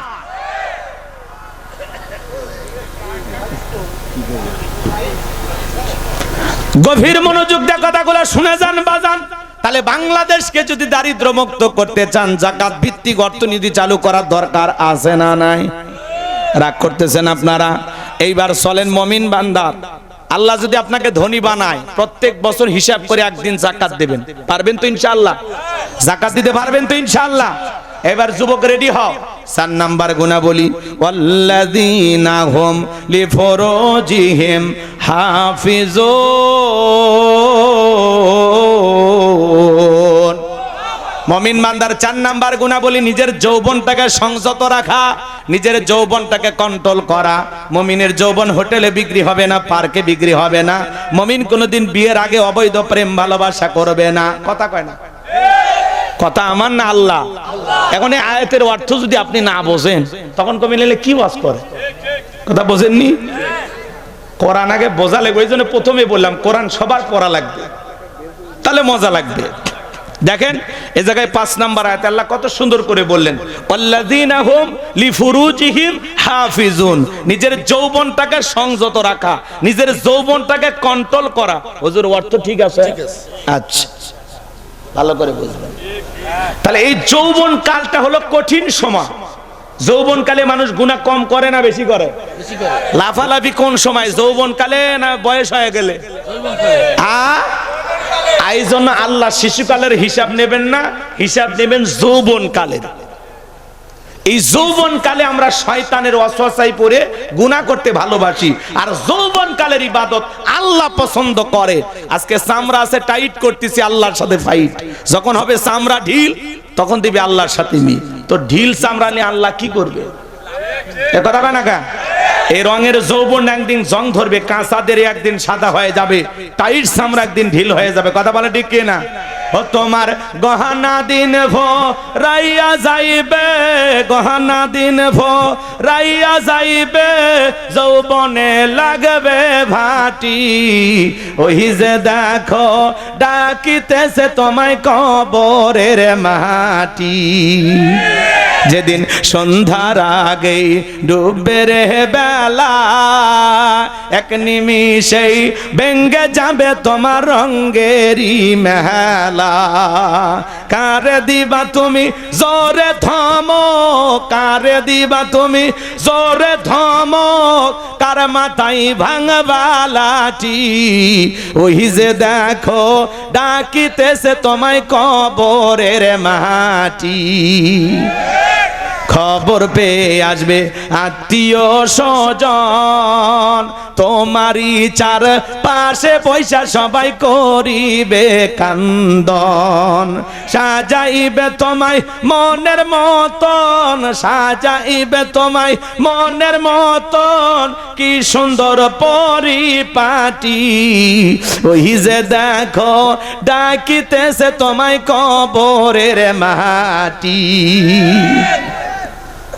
গইরা মরো তুমি ফিরা মরো তুমি মায়ারি পিছে, এত আশা ভালোবাসা সবই যে মিছে। কোন দিন জানো আইসা পরে, কোন দিন জানো আইসা পরে আজরাইলের হাতের চিঠি। ওই যে দেখো ডাকিতেছে তোমায় কবরের মাটি। ওই যে দেখো ডাকিতেছে তোমায় কবরের মাটি। জোরে কোন মারহাবা। কি খারাপ লাগতেছে? আন্দাজে লাফালে হবি, আগে শোনা লাগবি পুরোটা। আল্লাহ হেদায়েত দাও। এটা জোরে কোন আমিন। বক্তা কোয়া শুনে দাওয়াত দিবেন, তাহলে ভালো হবে। কথা বুঝছেন? তাছাড়া মজা পাবেন না, নিশ্চয়ই ঝামেলা হবি। এত দূর থেকে মেহমান এসে অপমান করার দরকার আছে? আপনারা এত ওয়াজ বোঝেন, কিচ্ছু কওয়া হবে না। আলেম ওলামা ওয়াজ করবে, আপনারা শুনবেন, এটুকুই। কথা বোঝেন না? শোনার জন্য নিয়ে আসছেন না? হ্যাঁ, পুরোটা শুনলে মজা পাবেন। শুরু তো করা লাগবে, তাই না ভাই? আমার দিকে তাকান। তাহলে এই যৌবনকালে ইবাদত করবো কা? 70-80 বছরের মুরব্বী পৌষ মাস মাঘ মাস যদি বলা হয় চাচা 5000 টাকা দিব পুকুর থেকে গোসল করেন, চাচা কই ভাতিছে যে ঠান্ডা পড়ছে। ওই যে বরগুনে এক লোক দেখছেন 100টা গোসল মানে ওই ডুব মারার 500 টাকা দিয়েছেন, লোকটা মরেই গেছে।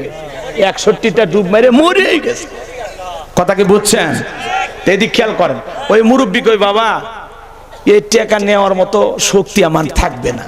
কিন্তু একটা যুবককে যদি বলে যুবক 5000 টাকা পুকুর থেকে হুজুর কাপড় খুঁজে টাকা বের করেন, কারণ যুবকের একটা পাওয়ার আছে, স্পিরিট আছে, দেহের একটা শক্তি আছে, আলাদা একটা গরম আছে। মুরব্বী চাচা চাচিমা গরম পানি করে দিলে চাচার বাকি ওযু আছে, নামাজ আছে। গরম পানি নাই, ওযুও নাই, নামাজও নাই। বয়স হয়ে গেছে, মুরব্বী মানুষ, ওযু করে লাঠি ধরে মসজিদে যাইতে যাইতে জামাতি শেষ। আর তুমি যুবক, যৌবন কাল, ঠান্ডা পানি দিয়ে ওযু করার ক্ষমতা তোমার আছে। কথা কয় না? কত যুবক দেখবেন শীতকাল গেঞ্জি পরে ঘুরিচ্ছে, বাপ রে বাপ, ঠান্ডায় লাগে না। আর আমরা কোটটাই পরে একের সুইটার মুইটার দিয়ে চাদর টাদর দিয়ে ঢাকা দেখি। জিজ্ঞাসা কে ভাতিজা খালি গেঞ্জি পরে আসো? আমার তো শীত লাগে না, তাই গেঞ্জি খুলবে চাই মাঝে মাঝে। তার মানে একটা দেহের শক্তি আছে। কথা বলেন ঠিক না? যুবক, তোমার পক্ষে যৌবন কালে ঠান্ডা পানি দিয়ে ওযু বানায়া নামাজ আদায় করা সম্ভব। তোমার পক্ষে এই যৌবন কালে বেশি বেশি সময় রুকুতে সিজদাতে থাকা সম্ভব, যেটা বৃদ্ধকালে সম্ভব নয়। মুরব্বী চাচা বেশিক্ষণ রুকুতে থাকলে মনে হয় পড়ে যাবে, বেশিক্ষণ সিজদায় থাকলে মনে হয় দম আটকে মারা যাবে। বয়স হয়ে গেলে সিজদায় গিয়ে মুরব্বী, হ্যাঁ এরকম হয়। এরকম বয়স একদিন আমাদেরও আসতে পারে। মুরব্বী চাচা যারা আছেন মন খারাপ করবে না, এগুলো হলো এক্সাম্পল, উদাহরণ, কথা বোঝানোর জন্য বলা হচ্ছে। কথাকে বুঝাইতে পারলাম? তাহলে যুবক, যৌবন কালে লম্বা সময় রুকু করা যায়, লম্বা সময় সিজদায় থাকা যায়। আর আমরা যৌবনকালে গুনাহ করতে ভালোবাসি, আর যৌবনকালের ইবাদত আল্লাহ পছন্দ করেন। আল্লাহু আকবার কোন। তাহলে যৌবনকালে বেশি বেশি ইবাদত করতে হবে কার? কিন্তু আমরা আছি যৌবনকালে গুনার প্রতিযোগিতা নিয়ে ব্যস্ত। এই যৌবনের পরীক্ষা দিয়েছিলেন আল্লাহর নবী ইউসুফ আলাইহিস সালাম। কি নাম? ইউসুফ আলাইহিস সালাম। সংক্ষিপ্ত 2-1 মিনিটে ঘটনাটা বলে দিয়ে যায়, যুবক মনোযোগ দিয়ে শোনো। জুলেখা একটা গোপন কক্ষে নিয়ে যা বলে দিলে বড় জালারে পাঞ্জাবিওয়ালা। হুজুর তো কিছুই বোঝে না, হুজুর সবই বোঝে, নারীর ছলাকলা বোঝে না। কথা কোন ঠিক কিনা? এইবার জুলেখা কাছে নিয়ে যায়, ইউসুফ আলাইহিস সালামের দিকে তাকায় বলে, ইউসুফ তোমার চোখ দুটো ভারী সুন্দর। ইউসুফ আলাইহিস সালাম ডেকে বলে, জুলেখা এই চোখ যে আল্লাহ সৃষ্টি করেছে সে আল্লাহকে ভয় করো। আল্লাহু আকবার কোন। কিন্তু জুলেখার অন্তরে কি আল্লাহর ভয় আছে? নাই। এবার জুলেখা নিজের কাপড়গুলো ছিঁড়ে ছিঁড়ে দেবতার মুখগুলো ঢাকে। ইউসুফ আলাইহিস সালাম ডেকে বলে, কাপড়ে ঢাকিলে তুমি দেবতার মুখ, কি দিয়া ঢাকিবা তুমি বিধাতার মুখ। এইবার জুলেখা কাছে আসে ইশারা ইঙ্গিতে কি যেন বুঝাইতে চায়। ইউসুফ আলাইহিস সালাম ডেকে বলেন, আল্লাহ জুলেখার মনের অবস্থা ভালো না, একমাত্র আপনি পারেন এখান থেকে আমাকে মুক্ত করার ব্যবস্থা করে দিতে। কারণ ইউসুফ আলাইহিস সালামের অন্তরে কার ভয়? ইন্না খাফুল্লাহ, অন্তরে আল্লাহর ভয় নিয়ে ইউসুফ আলাইহিস সালাম আল্লাহর উপরে তাওয়াক্কুল করে ডেকে বলেন, আল্লাহ নিজের ইজ্জত আর সম্মানকে বাঁচানোর জন্য সামনে দৌড় মারার দায়িত্ব আমার, আর আপনার কুদরত থেকে তালা খুলে দেওয়ার দায়িত্ব আপনার। বলুন আল্লাহু আকবার। ইউসুফ আলাইহিস সালাম যখন বিপদে পড়ে আল্লাহর উপরে তাওয়াক্কুল করে নিজের ইজ্জত আর সম্মানকে বাঁচানোর জন্য সামনে দৌড় মেরেছেন। আল্লাহর কুদরত থেকে প্রত্যেকটা দরজার তালা খুলে গেছে। বলুন সুবহানাল্লাহ। এইবার জুলেখা শেষ দরজায় যায় পিছন থেকে মারছে থাবা। ইউসুফ আলাইহিস সালামের জামা ছিঁড়ে গেছে। ইউসুফ আলাইহিস সালাম ডেকে বলেন, জামা ছিঁড়ে যায় যাক, ইজ্জত দেওয়া যাবে না। এইবার জুলেখা তাকা দেখে শেষ দরজায় তার স্বামী আজিজ মিসর দাঁড়ায় আছে। কথায় আছে, যেখানে বাঘের ভয় সেখানে রাত হয়। স্বামীকে দেখা মাত্র জুলেখা নেকা কানার অভিনয় শুরু করে দিল। বলে, দুনিয়াতে আমার কেউ নেই। কিছু কিছু মহিলা এরকম আছে না, কথা বলার আগে কান্দে দেয়, কান্দে মামলা জিততে চায়। আছে না? না, চোখে পানি লাগেই থাকে, মনে হয় চোখে মোটর বসায় রাখছে। কথা যার বউ বেশি কাঁদবে না ধমক দিবেন, চুপ, কাঁদবি না। ঘটনা কি হয়েছে কইলা ক। তোর ঘটনা শুনে যদি মনে হয় কাঁদা উচিত, স্বামী স্ত্রী একসাথে জামাত করে কাঁদা হবে। কথা কোন ঠিক কি না? তবে একা কাঁদবি না, চোখে পানি লেগেই থাকে, লাগেই থাকে। যেই মহিলা যত বেশি কাঁদে বুঝবেন ওর ভিতরে ভেজাল আছে। কান্নাকাটি করে এমন নাটক করে মনে হয় ভাজা মাছ উল্টে খাবার পারে না, আর তলে তলে কয়েকজনের সাথে সময় দেয় আল্লাহ ছাড়া কেউ জানে না। এ আছে না? না। এই জুলেখা নেকা কানার অভিনয় করে ডেকে বলে, স্বামী ইউসুফকে ছেলের মতো দেখতাম, আজকে সুযোগ পাইয়া আমার ইজ্জতের দিকে হাত বাড়াইছে, আর একটু দেরি হয়ে গেলে সর্বনাশ হয়ে যেত। আর মনে মনে বলে, মরার স্বামী আসার সময় পাইলি না। ইউসুফ আলাইহিস সালামের উপরে মিথ্যা ধর্ষণের অপবাদ দিয়া, মিথ্যা ধর্ষণের তহমত দিয়া ইউসুফ আলাইহিস সালামকে জুলেখা 9.5 বছর জেলখানায় বন্দী করে রেখেছিল। আজও যারা আলেমদেরকে ধর্ষণের আসামি বানায়া জেলখানায় বন্দী করবে যারা, এই যুগের ডিজিটাল জুলেখা তারা। আলেমেরা কোনোদিন ধর্ষণকারী হতে পারে না। কথা বলেন ঠিক? রাগ করতেছেন? গভীর মনোযোগ দিয়ে কথাগুলো শুনে যান বাজান গো আমার। এই জন্য যুবক, নারীদের ছলনা বড় মারাত্মক। নারী যদি ছলনা করে এটা শয়তানের চাইতে বেশি মারাত্মক। কথা কয় না? তোমাদের পা দুটো আগায় আমি পা ধরে বলে যায়, পুলিশে ধরলে বাঁচবি, র্যাবে ধরলে বাঁচবি, কিন্তু কোন নারীর ছলনার ফাঁদে মায়ের জালে, রূপের জালে একবার যদি পাটা আটকে যায়, ফান্দে পড়িয়া বগা কান্দে রে। সারা জীবন কেঁদে ওই কালনাগিনীর বিষাক্ত সবল থেকে তোরা বাঁচতে পারবি না। বর্তমান নারীরা ছেলেদের ভালোবাসে না, ওরা ছেলেদের মনে এখন ব্যবসা বাণিজ্য করে, ওরা হলো পীড়িতের দোকানদার। এই কথা কন। আকাশের রং ধনু যেরকম মুহূর্তে মুহূর্তে রং বদলায়, এই যুগের নারীরা মুহূর্তে মুহূর্তে স্বামী পাল্টায়। কোর্টে কয়েকদিন আগে এক মহিলা মামলা দিয়েছে 7 নাম্বার স্বামীর বিরুদ্ধে। কয় নাম্বার? এবার তদন্ত করে রিপোর্ট বের হলো, এই নারীর কাজই হলো পুরুষ পটানো। বিয়ে করে 1 কোটি 1.5 কোটি টাকা করে যৌতুক নেয় আর স্বামী পাল্টায়। এই করতে করতে মহিলা হয়ে গেছে কুটিপতি, আর ওয়াক যারা বিয়ে করছে তারা হচ্ছে ফকিরপতি। কথা বলছেন নাই? এরা হলো 12 ভাতারি। কথা কয় না কে? রাগ করতেছেন আপনারা? আপনারা রাগ করলে আমার করার কিচ্ছু নাই। এরকম সমাজে আছে না নাই? আজকে পুরুষ মানুষ বড় অসহায়।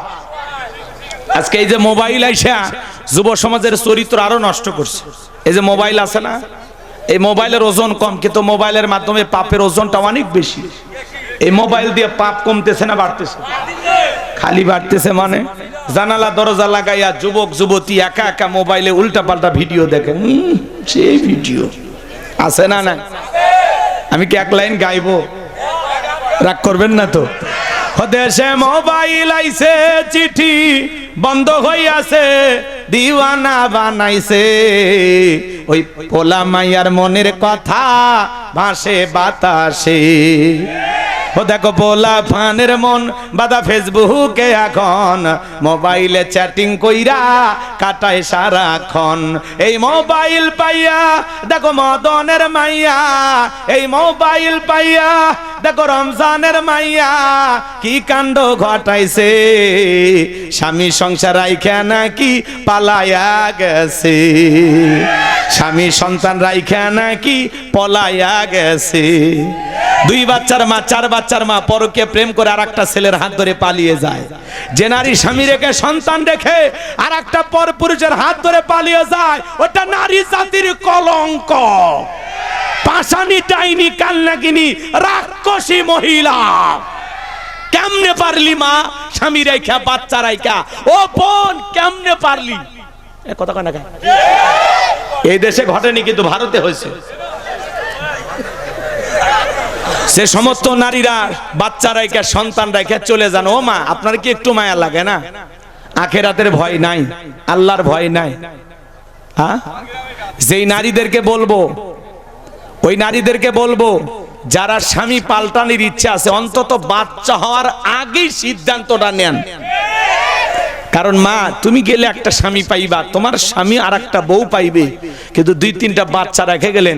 এরা তো অসহায়, এরা আর মা বাবার আদর পাবে না, এরা পথে পথে ভাসবে, এদের দেখার মতো কেউ থাকবে না। কথা বলেন ঠিক কিনা?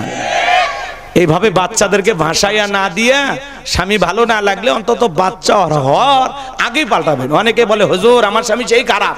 আপনার স্বামী ফিরাউনের চেয়েও খারাপ। কয়টা স্বামীর সংসার করছেন? স্বামীর কথা তিতে লাগে। ও মা, স্বামীর কথা তিতে লাগে, তিতা খাও, রোগ সারবে। পরপুরুষের কথা মিষ্টি লাগে, বেশি মিষ্টি খুঁজো না, ডায়াবেটিস বাড়বে। কথা কয় না? এরকম আছে না নাই? মা, পরপুরুষের কথা 2 দিন মিষ্টি লাগে, ওই ছেলের সাথে সংসার করো 2-1 বছর, এমন জায়গাত মারবে লজ্জায় ডাক্তারকে দেখাইতে পারবেন না। কথা বলেন ঠিক কিনা? এটা তো আমার ভাইয়েরা গভীর মনোযোগ দিয়ে কথাগুলো শুনে যান। তাহলে এই সমাজে এগুলো আছে না নাই? পরকিয়া কমছে না বাড়ছে? তবে আমার দেশে না হলেও কিন্তু ভারতে চলতেছে। এই পরকিয়ার জন্য শুধু নারীরাই দায়ী না, পুরুষও দায়ী। আছে না নাই? এক হাতে তালি বাজে, জোরে বলেন এ যুবকে, তোমাকে বলতেছি।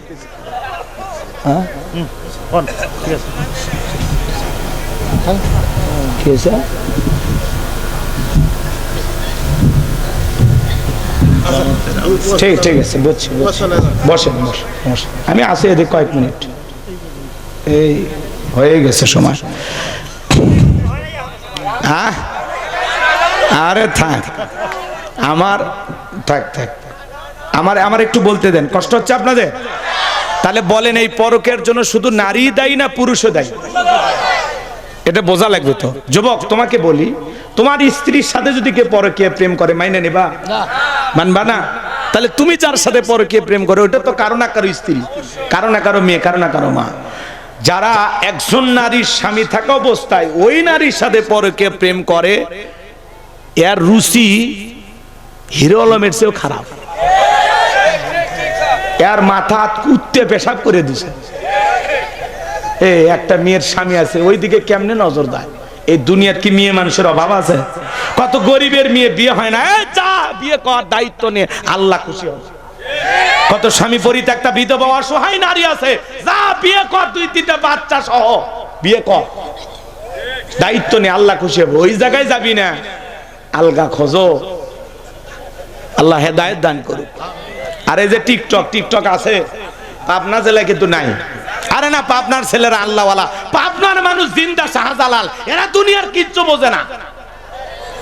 আছে টিকটক আছে, ওদের সে টিকটক আসিয়া সব গেল বাসিয়া, সিদ্দিক সোরা নায়ক হইছে আইডি খুলিয়া, হিরো আলম নায়ক হইছে আইডি খুলিয়া। এই মোবাইলে হাই কি জাদু আছে ভাই, পোলাপান বুইজাছে, পড়ালেখা তুইলা রাখছে সপ্তম আকাশে। আর পড়াশোনা ভাল লাগে না, খালি মোবাইল নেই। মোবাইল যুবকদের জীবন যৌবন সব খাইছে, পড়াও খাইছে। এখন মোবাইল ছোট ছোট বাচ্চারা পর্যন্ত মোবাইল ছাড়া ভাত খায় না। দেখছেন হুজুর আসল রোগ ধরে ফেলে দিছে। হ্যাঁ, আগেকার মা বোনেরা বাঘ ভাল্লুকের ভয় দেখায়া, ভূত পেত্তনির ভয় দেখায়া আমাদের ভাত খাওয়াইতো। আর এখনকার মহিলারা, এই যে আমার বাচ্চা ভাত খাবে এখন, এই যে দেখো মোটু কি খায়, সিঙ্গারা খায়। বাচ্চারে মহিলা মোবাইল দিয়ে ঠান্ডা করতেছে। আবার স্বামী আসলে বলে, জানো না গো, আমাদের বাচ্চা মোবাইলের সব বোঝে, আমি বুঝি না, ও বোঝে। ও তো বোঝে না, দোষটা তো গোড়ায়। কথা কয় না কে? মা কোরআন তেলাওয়াত করলে বাচ্চা বড় হয়ে কোরআন তেলাওয়াত করবে, মা নামাজি হলে সন্তানও নামাজি হবে। কথা কন, গাছের গোড়া ঠিক মাথা ঠিক, ক্ষেত ভালো ফসল ভালো, মা ভালো সন্তান ভালো। আমাকে একটা শিক্ষিত মা দাও, আমি একটা শিক্ষিত জাতি উপহার দেব। সন্তান বেডে না সারাদিন সিরিয়াল দেখে, বালুশ একটা হেলান দিয়ে। আর আগেকার মহিলারা সন্তান পেটে নিয়ে ধানে পা দিতেছে, ওই যে ঢিকিতে পা দিতেছে, 1 মণ 1.5 মণের ওজনের বহন করছে। আর এখনকার ডাক্তারেরা 6 মাস পার হওয়ার আগে বেড রেস্ট, কিচ্ছু করবেন না, 2 কেজি পানি পর্যন্ত তুলবেন না। তাহলে গোসলটা কেমনি করবি? কথা হয় না কে? হাই রে, ডিজিটাল প্রযুক্তি আইসা, ডিজিটাল উন্নতি, এখন খালি সুইচে চাপ দিলে ভাত হয়ে যায়। কি সুখ! আর কি ওই ধুঁয়ায় আছে চাচা, ধুঁয়ায় কালি আছে? সুখের দিন এখন, খালি সুখ আর সুখ। আল্লাহ আমার মা বোনদেরকে হেদায়েত দান করেন, আল্লাহ আমাদেরকে হেদায়েত দান করেন। জোরে বলেন আমিন। তাহলে মুমিন বান্দার 4 নাম্বার গুণাবলী, ওয়াল্লাযীনা হুম লিফুরুজিহিম,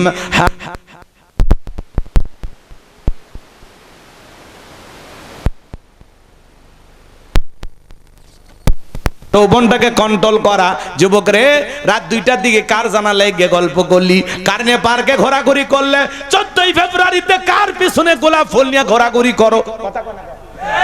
14ই ফেব্রুয়ারিতে যারা পার্কে যা ঘোরাঘুরি করে, এখানে সেখানে বান্ধবী নিয়ে আড্ডা মারে, মনে রাখবেন কার্তিক মাসে যেরকম রাস্তাঘাটে কুকুরের প্রেম দেখা যায়, যারা 14ই ফেব্রুয়ারিতে ভালোবাসা দিবস পালন করার নামে পার্কে যা ঢলাঢলি করে, ওটা ভালোবাসা দিবস না, ওটা কুত্তা দিবস। কোন মুসলিম যুবক এই কাজ করতে পারে, কোন মুসলিম নারী এই কাজ করতে পারে না। হাজারো বোন ওই দিন ধর্ষিতা হয়। কথা বলেন না কেন? হাজার হাজার বোন স্বইচ্ছায় নিজের সতীত্ব পরপুরুষের বিছানায় দিয়ে আসে। এরপরে যখন ছেলে বিয়ে করে না, 3 মাস 6 মাস যখন ফোন ধরে না, তখন বিবাহের দাবিতে জামালপুরের মেয়ে পাবনায় চলে আসে। কেন আসছো মা? কয় অমুকের ছেলে। কে? বল্টু। কি করছে? কয় মোবাইলে প্রেম করছে। আর কি করছে? আমি বলতে পারবো না। কি করছে বলো মা, না হলে বিচার করবো কেমনে? এলাকার মুরব্বীরা বলে। তখন বলে আমরা স্বামী স্ত্রীর মতো হোটেলে ছিলাম। আর কি? আমার পেটে এখন 3 মাস। যেই নারী বিবাহের দাবিতে পরপুরুষের বাড়িতে এসে এরকম অনশন ধর্মঘাট করে, ওই নারীর কোনো লজ্জা নাই, শরম নাই। কথা বলেন ঠিক কিনা? কোন ছেলে তো যায় না, তোমরা আসো কেন? এই জন্য মা, আল্লাহ অনেক সম্মান মর্যাদা দিয়েছে। মা, নিজের সম্মান মর্যাদা এইভাবে তুচ্ছ করে বিলিয়ে দিও না। তোমার সম্মান মর্যাদা অনেক উঁচুতে। কথা কয় না কেন? আজকে পুরুষ 2টা মিষ্টি কথা কইলে আপনি পাগল হয়ে যান। কেন পাগল হবেন? কেউ পছন্দ করলে বলেন আগে বাবার মার কাছে যাও, বিয়ের প্রস্তাব দাও, কত ভালোবাসো, তোমার ঘরে নিয়ে যাও। কথা কয় না? আল্লাহ মা বোনদেরকে পুরুষদেরকে হেদায়েত দান করেন। অনেক মুরব্বী চাচা করছে যাক যুবকদেরকে হুজুর ঝাড়লো। চাচা আপনারও এক সময় বয়স ছিল 25 বছর 22 বছর, ওই দিন পার করছেন না? ওই যে ছয়ালা নৌকা চড়ে সরের ওই পাশে সাথে কে যেন ছিল, ওই দিনের ভিডিও আছে। নবীর জামাই হযরত আলী রাদিয়াল্লাহু তাআলা বলেন, নবীর জামাই কি নাম? হযরত আলী রাদিয়াল্লাহু তাআলা বলেন, তোমরা যৌবনের তাড়নায় গুনাহ করো, একদিন তোমাদের যৌবন থাকবে না, আমল নামায় গুনাহ ঠিকই লেখা থাকবে।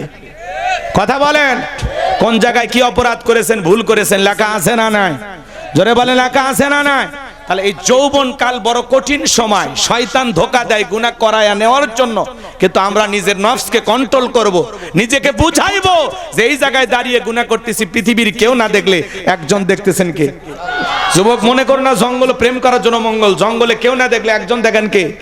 তাহলে এই যৌবন কালে বেশি বেশি ইবাদত করব কাকে? এই যৌবন কালে বেশি বেশি সিজদা দেব কাকে? এই যৌবন কালে সবচেয়ে বেশি ইবাদত করব কাকে? এই যৌবন কালের পুরো সময় আল্লাহর ইবাদতে কারা কারা কাটাবেন হাত তুলে দেখা। আল্লাহ আমাদের এই যৌবন কালটা ইবাদত করার জন্য কবুল করেন, জোরে বলেন আমিন। হাত নামান। এইবার চলেন মুমিন বান্দার 5 আর 6 নাম্বার গুনাহবলী। আমার আল্লাহ রাব্বুল আলামিন বলেন, ওয়াল্লাযীনা হুম লিআমানাতিহিম ওয়া আহাদিহিম রাউন। মুমিন বান্দার 5 নাম্বার গুনাহবলী হলো আমানত রক্ষা করা। এই জীবনটা আমানত, ছেলে মেয়ে আমানত, স্ত্রী সন্তান আমানত, সময় আমানত, জানমাল আমানত। কথা কয় না কে? বক্তার কাছে শ্রোতা আমানত, ইমামের কাছে মুসল্লি আমানত, শিক্ষকের কাছে ছাত্র ছাত্রী আমানত, চেয়ারম্যানের কাছে ইউনিয়নবাসী আমানত, এমপির কাছে নির্বাচনী এলাকার মানুষ আমানত, বর্তমানে প্রধান উপদেষ্টা ইউনূস সরকারের কাছে এই দেশের 20 কোটি জনগণ হলো আমানত। 12ই ফেব্রুয়ারি পর্যন্ত আপনার কাছে আপনারা ভোটটা আমানত।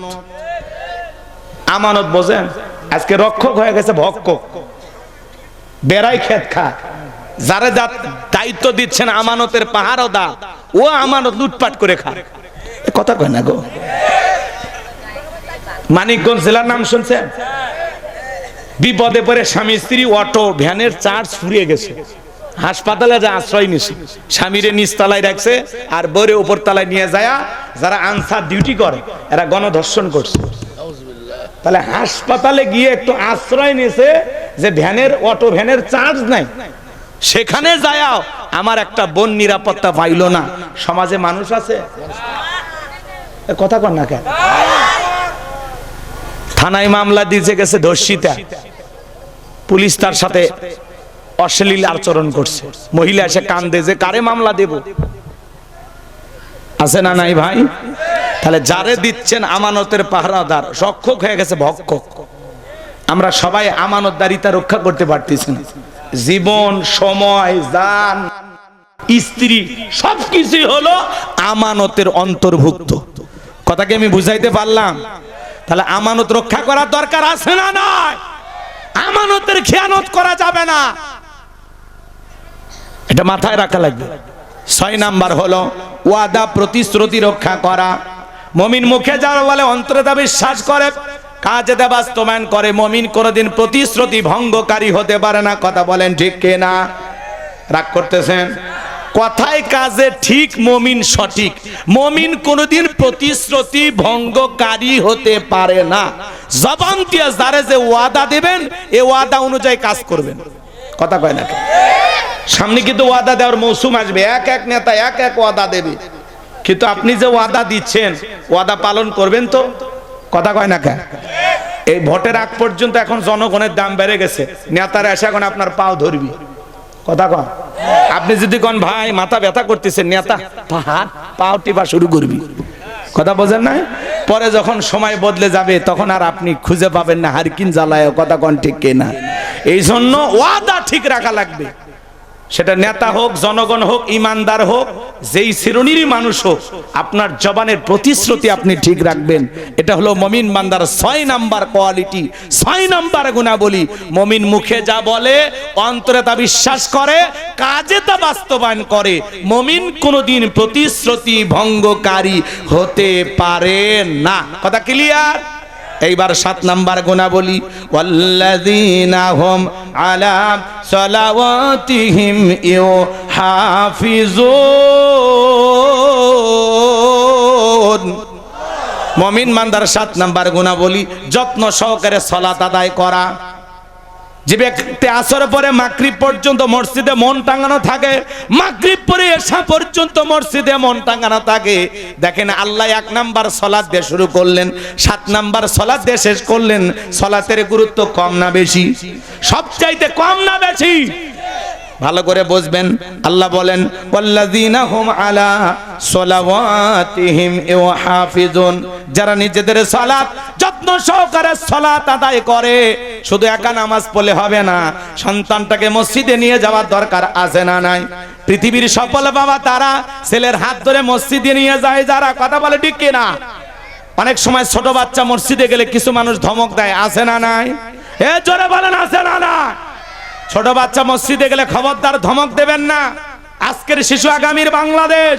ছোট ছোট বাচ্চা মসজিদমুখী হলে আমাদের ভবিষ্যৎ প্রজন্ম হবে নামাজি, কথা বলেন ঠিক না? লিল্লাহি তাকবীর। প্রধান মেহমানের আগমন, প্রধান মেহমানের আগমন, জননেতা জনাব অধ্যাপক মাওলানা আলী আসগর সাহেবের আগমন আল্লাহ কবুল করেন। জোরে বলেন আমিন। বসে, আপনার জন্য একটু অপেক্ষা করেছি, শেষের দিকে হয়ে গেছে। তাহলে এই দিক খেয়াল করেন। 7 নাম্বার যত্ন সহকারে সালাত আদায় করা। শুধু একা নামাজ পড়লে হবে? একটা পরিবারের 6 জন সদস্য সবাই নামাজ পড়লে ভালো লাগে না খারাপ লাগে? একটা পরিবারের 4 জন সদস্য সবাই যদি নামাজ পড়ে ভালো লাগে না খারাপ লাগে? আপনি একাই মসজিদে গেলেন, স্ত্রীকে ডাক দেন, শেফালি ওঠো সোনা ওঠো। বউ উঠতেছে না, ওযু করেন, করে একটু পানি নিয়ে আসেন, নিয়ে এসে আস্তে করে বইয়ের চেহারার উপরে দিয়ে দেন, কথা কয় না, পানিটা ছিটায়া দেন। তা ওঠে না, পিঠের তল দিয়ে হাত দেন, কোলে নেন, নিয়ে ঘরের মেজের উপরে দাঁড় করায় দেন, দিয়ে বলেন সোনা আমি মসজিদে গেলাম, তুমি বাড়িতে নামাজ আদায় করো, আমি শুধু তোরে দুনিয়াতে চাই না, তোর হাত ধরে আমি জান্নাতেও যেতে চাই, কথা বলেন ঠিক কিনা? ছেলেকে ডাক দেন, বাবা ইউসুফ, বাবা ইব্রাহিম, বাবা ইসহাক, ডাক দেন, বাবা আব্দুর রহমান কই, চলো নামাজে যাই। পৃথিবীর সফল বাবা তারা ছেলের হাত ধরে মসজিদে নিয়ে যায়। যারা ছেলের হাত ধরে স্কুলে নিয়ে যেতে পারেন, বাজারে নিয়ে যেতে পারেন, মেলায় নিয়ে যেতে পারেন, ছেলের হাত ধরে আল্লাহর ঘরে নিয়ে যাওয়ার দরকার আছে না না? ছেলে কুসিঙ্গে না গেলে বকা ঝকা করেন, এই কুসিঙ্গে গেলি না, স্কুলে গেলি না, কিন্তু আল্লাহর ঘর মসজিদে জোহরে নামাজ পড়তে যায়নি, আসর পড়তে যায়নি, আপনি বাবা হিসাবে বলার দরকার নাই যে বাবা মসজিদে কেন গেলি না, কথা কয় না কেন? আল্লাহ কি বলেন? ইয়া আইয়ুহাল্লাযীনা আমানু কু আনফুসাকুম ওয়া আহলিকুম নার। সূরা তাহরিমের 6 নম্বর আয়াতে আল্লাহ কি বলেন? হে ঈমানদারগণ, নিজেরাও জাহান্নামের আগুন থেকে বাঁচো, তোমার আহাল পরিবার পরিজন যারা আছে তাদেরকে জাহান্নামের আগুন থেকে বাঁচানোর চেষ্টা করো, কথা বলেন ঠিক কিনা? তাহলে বলেন ছেলেদেরকে মসজিদে নিয়ে যাবেন তো ইনশাআল্লাহ?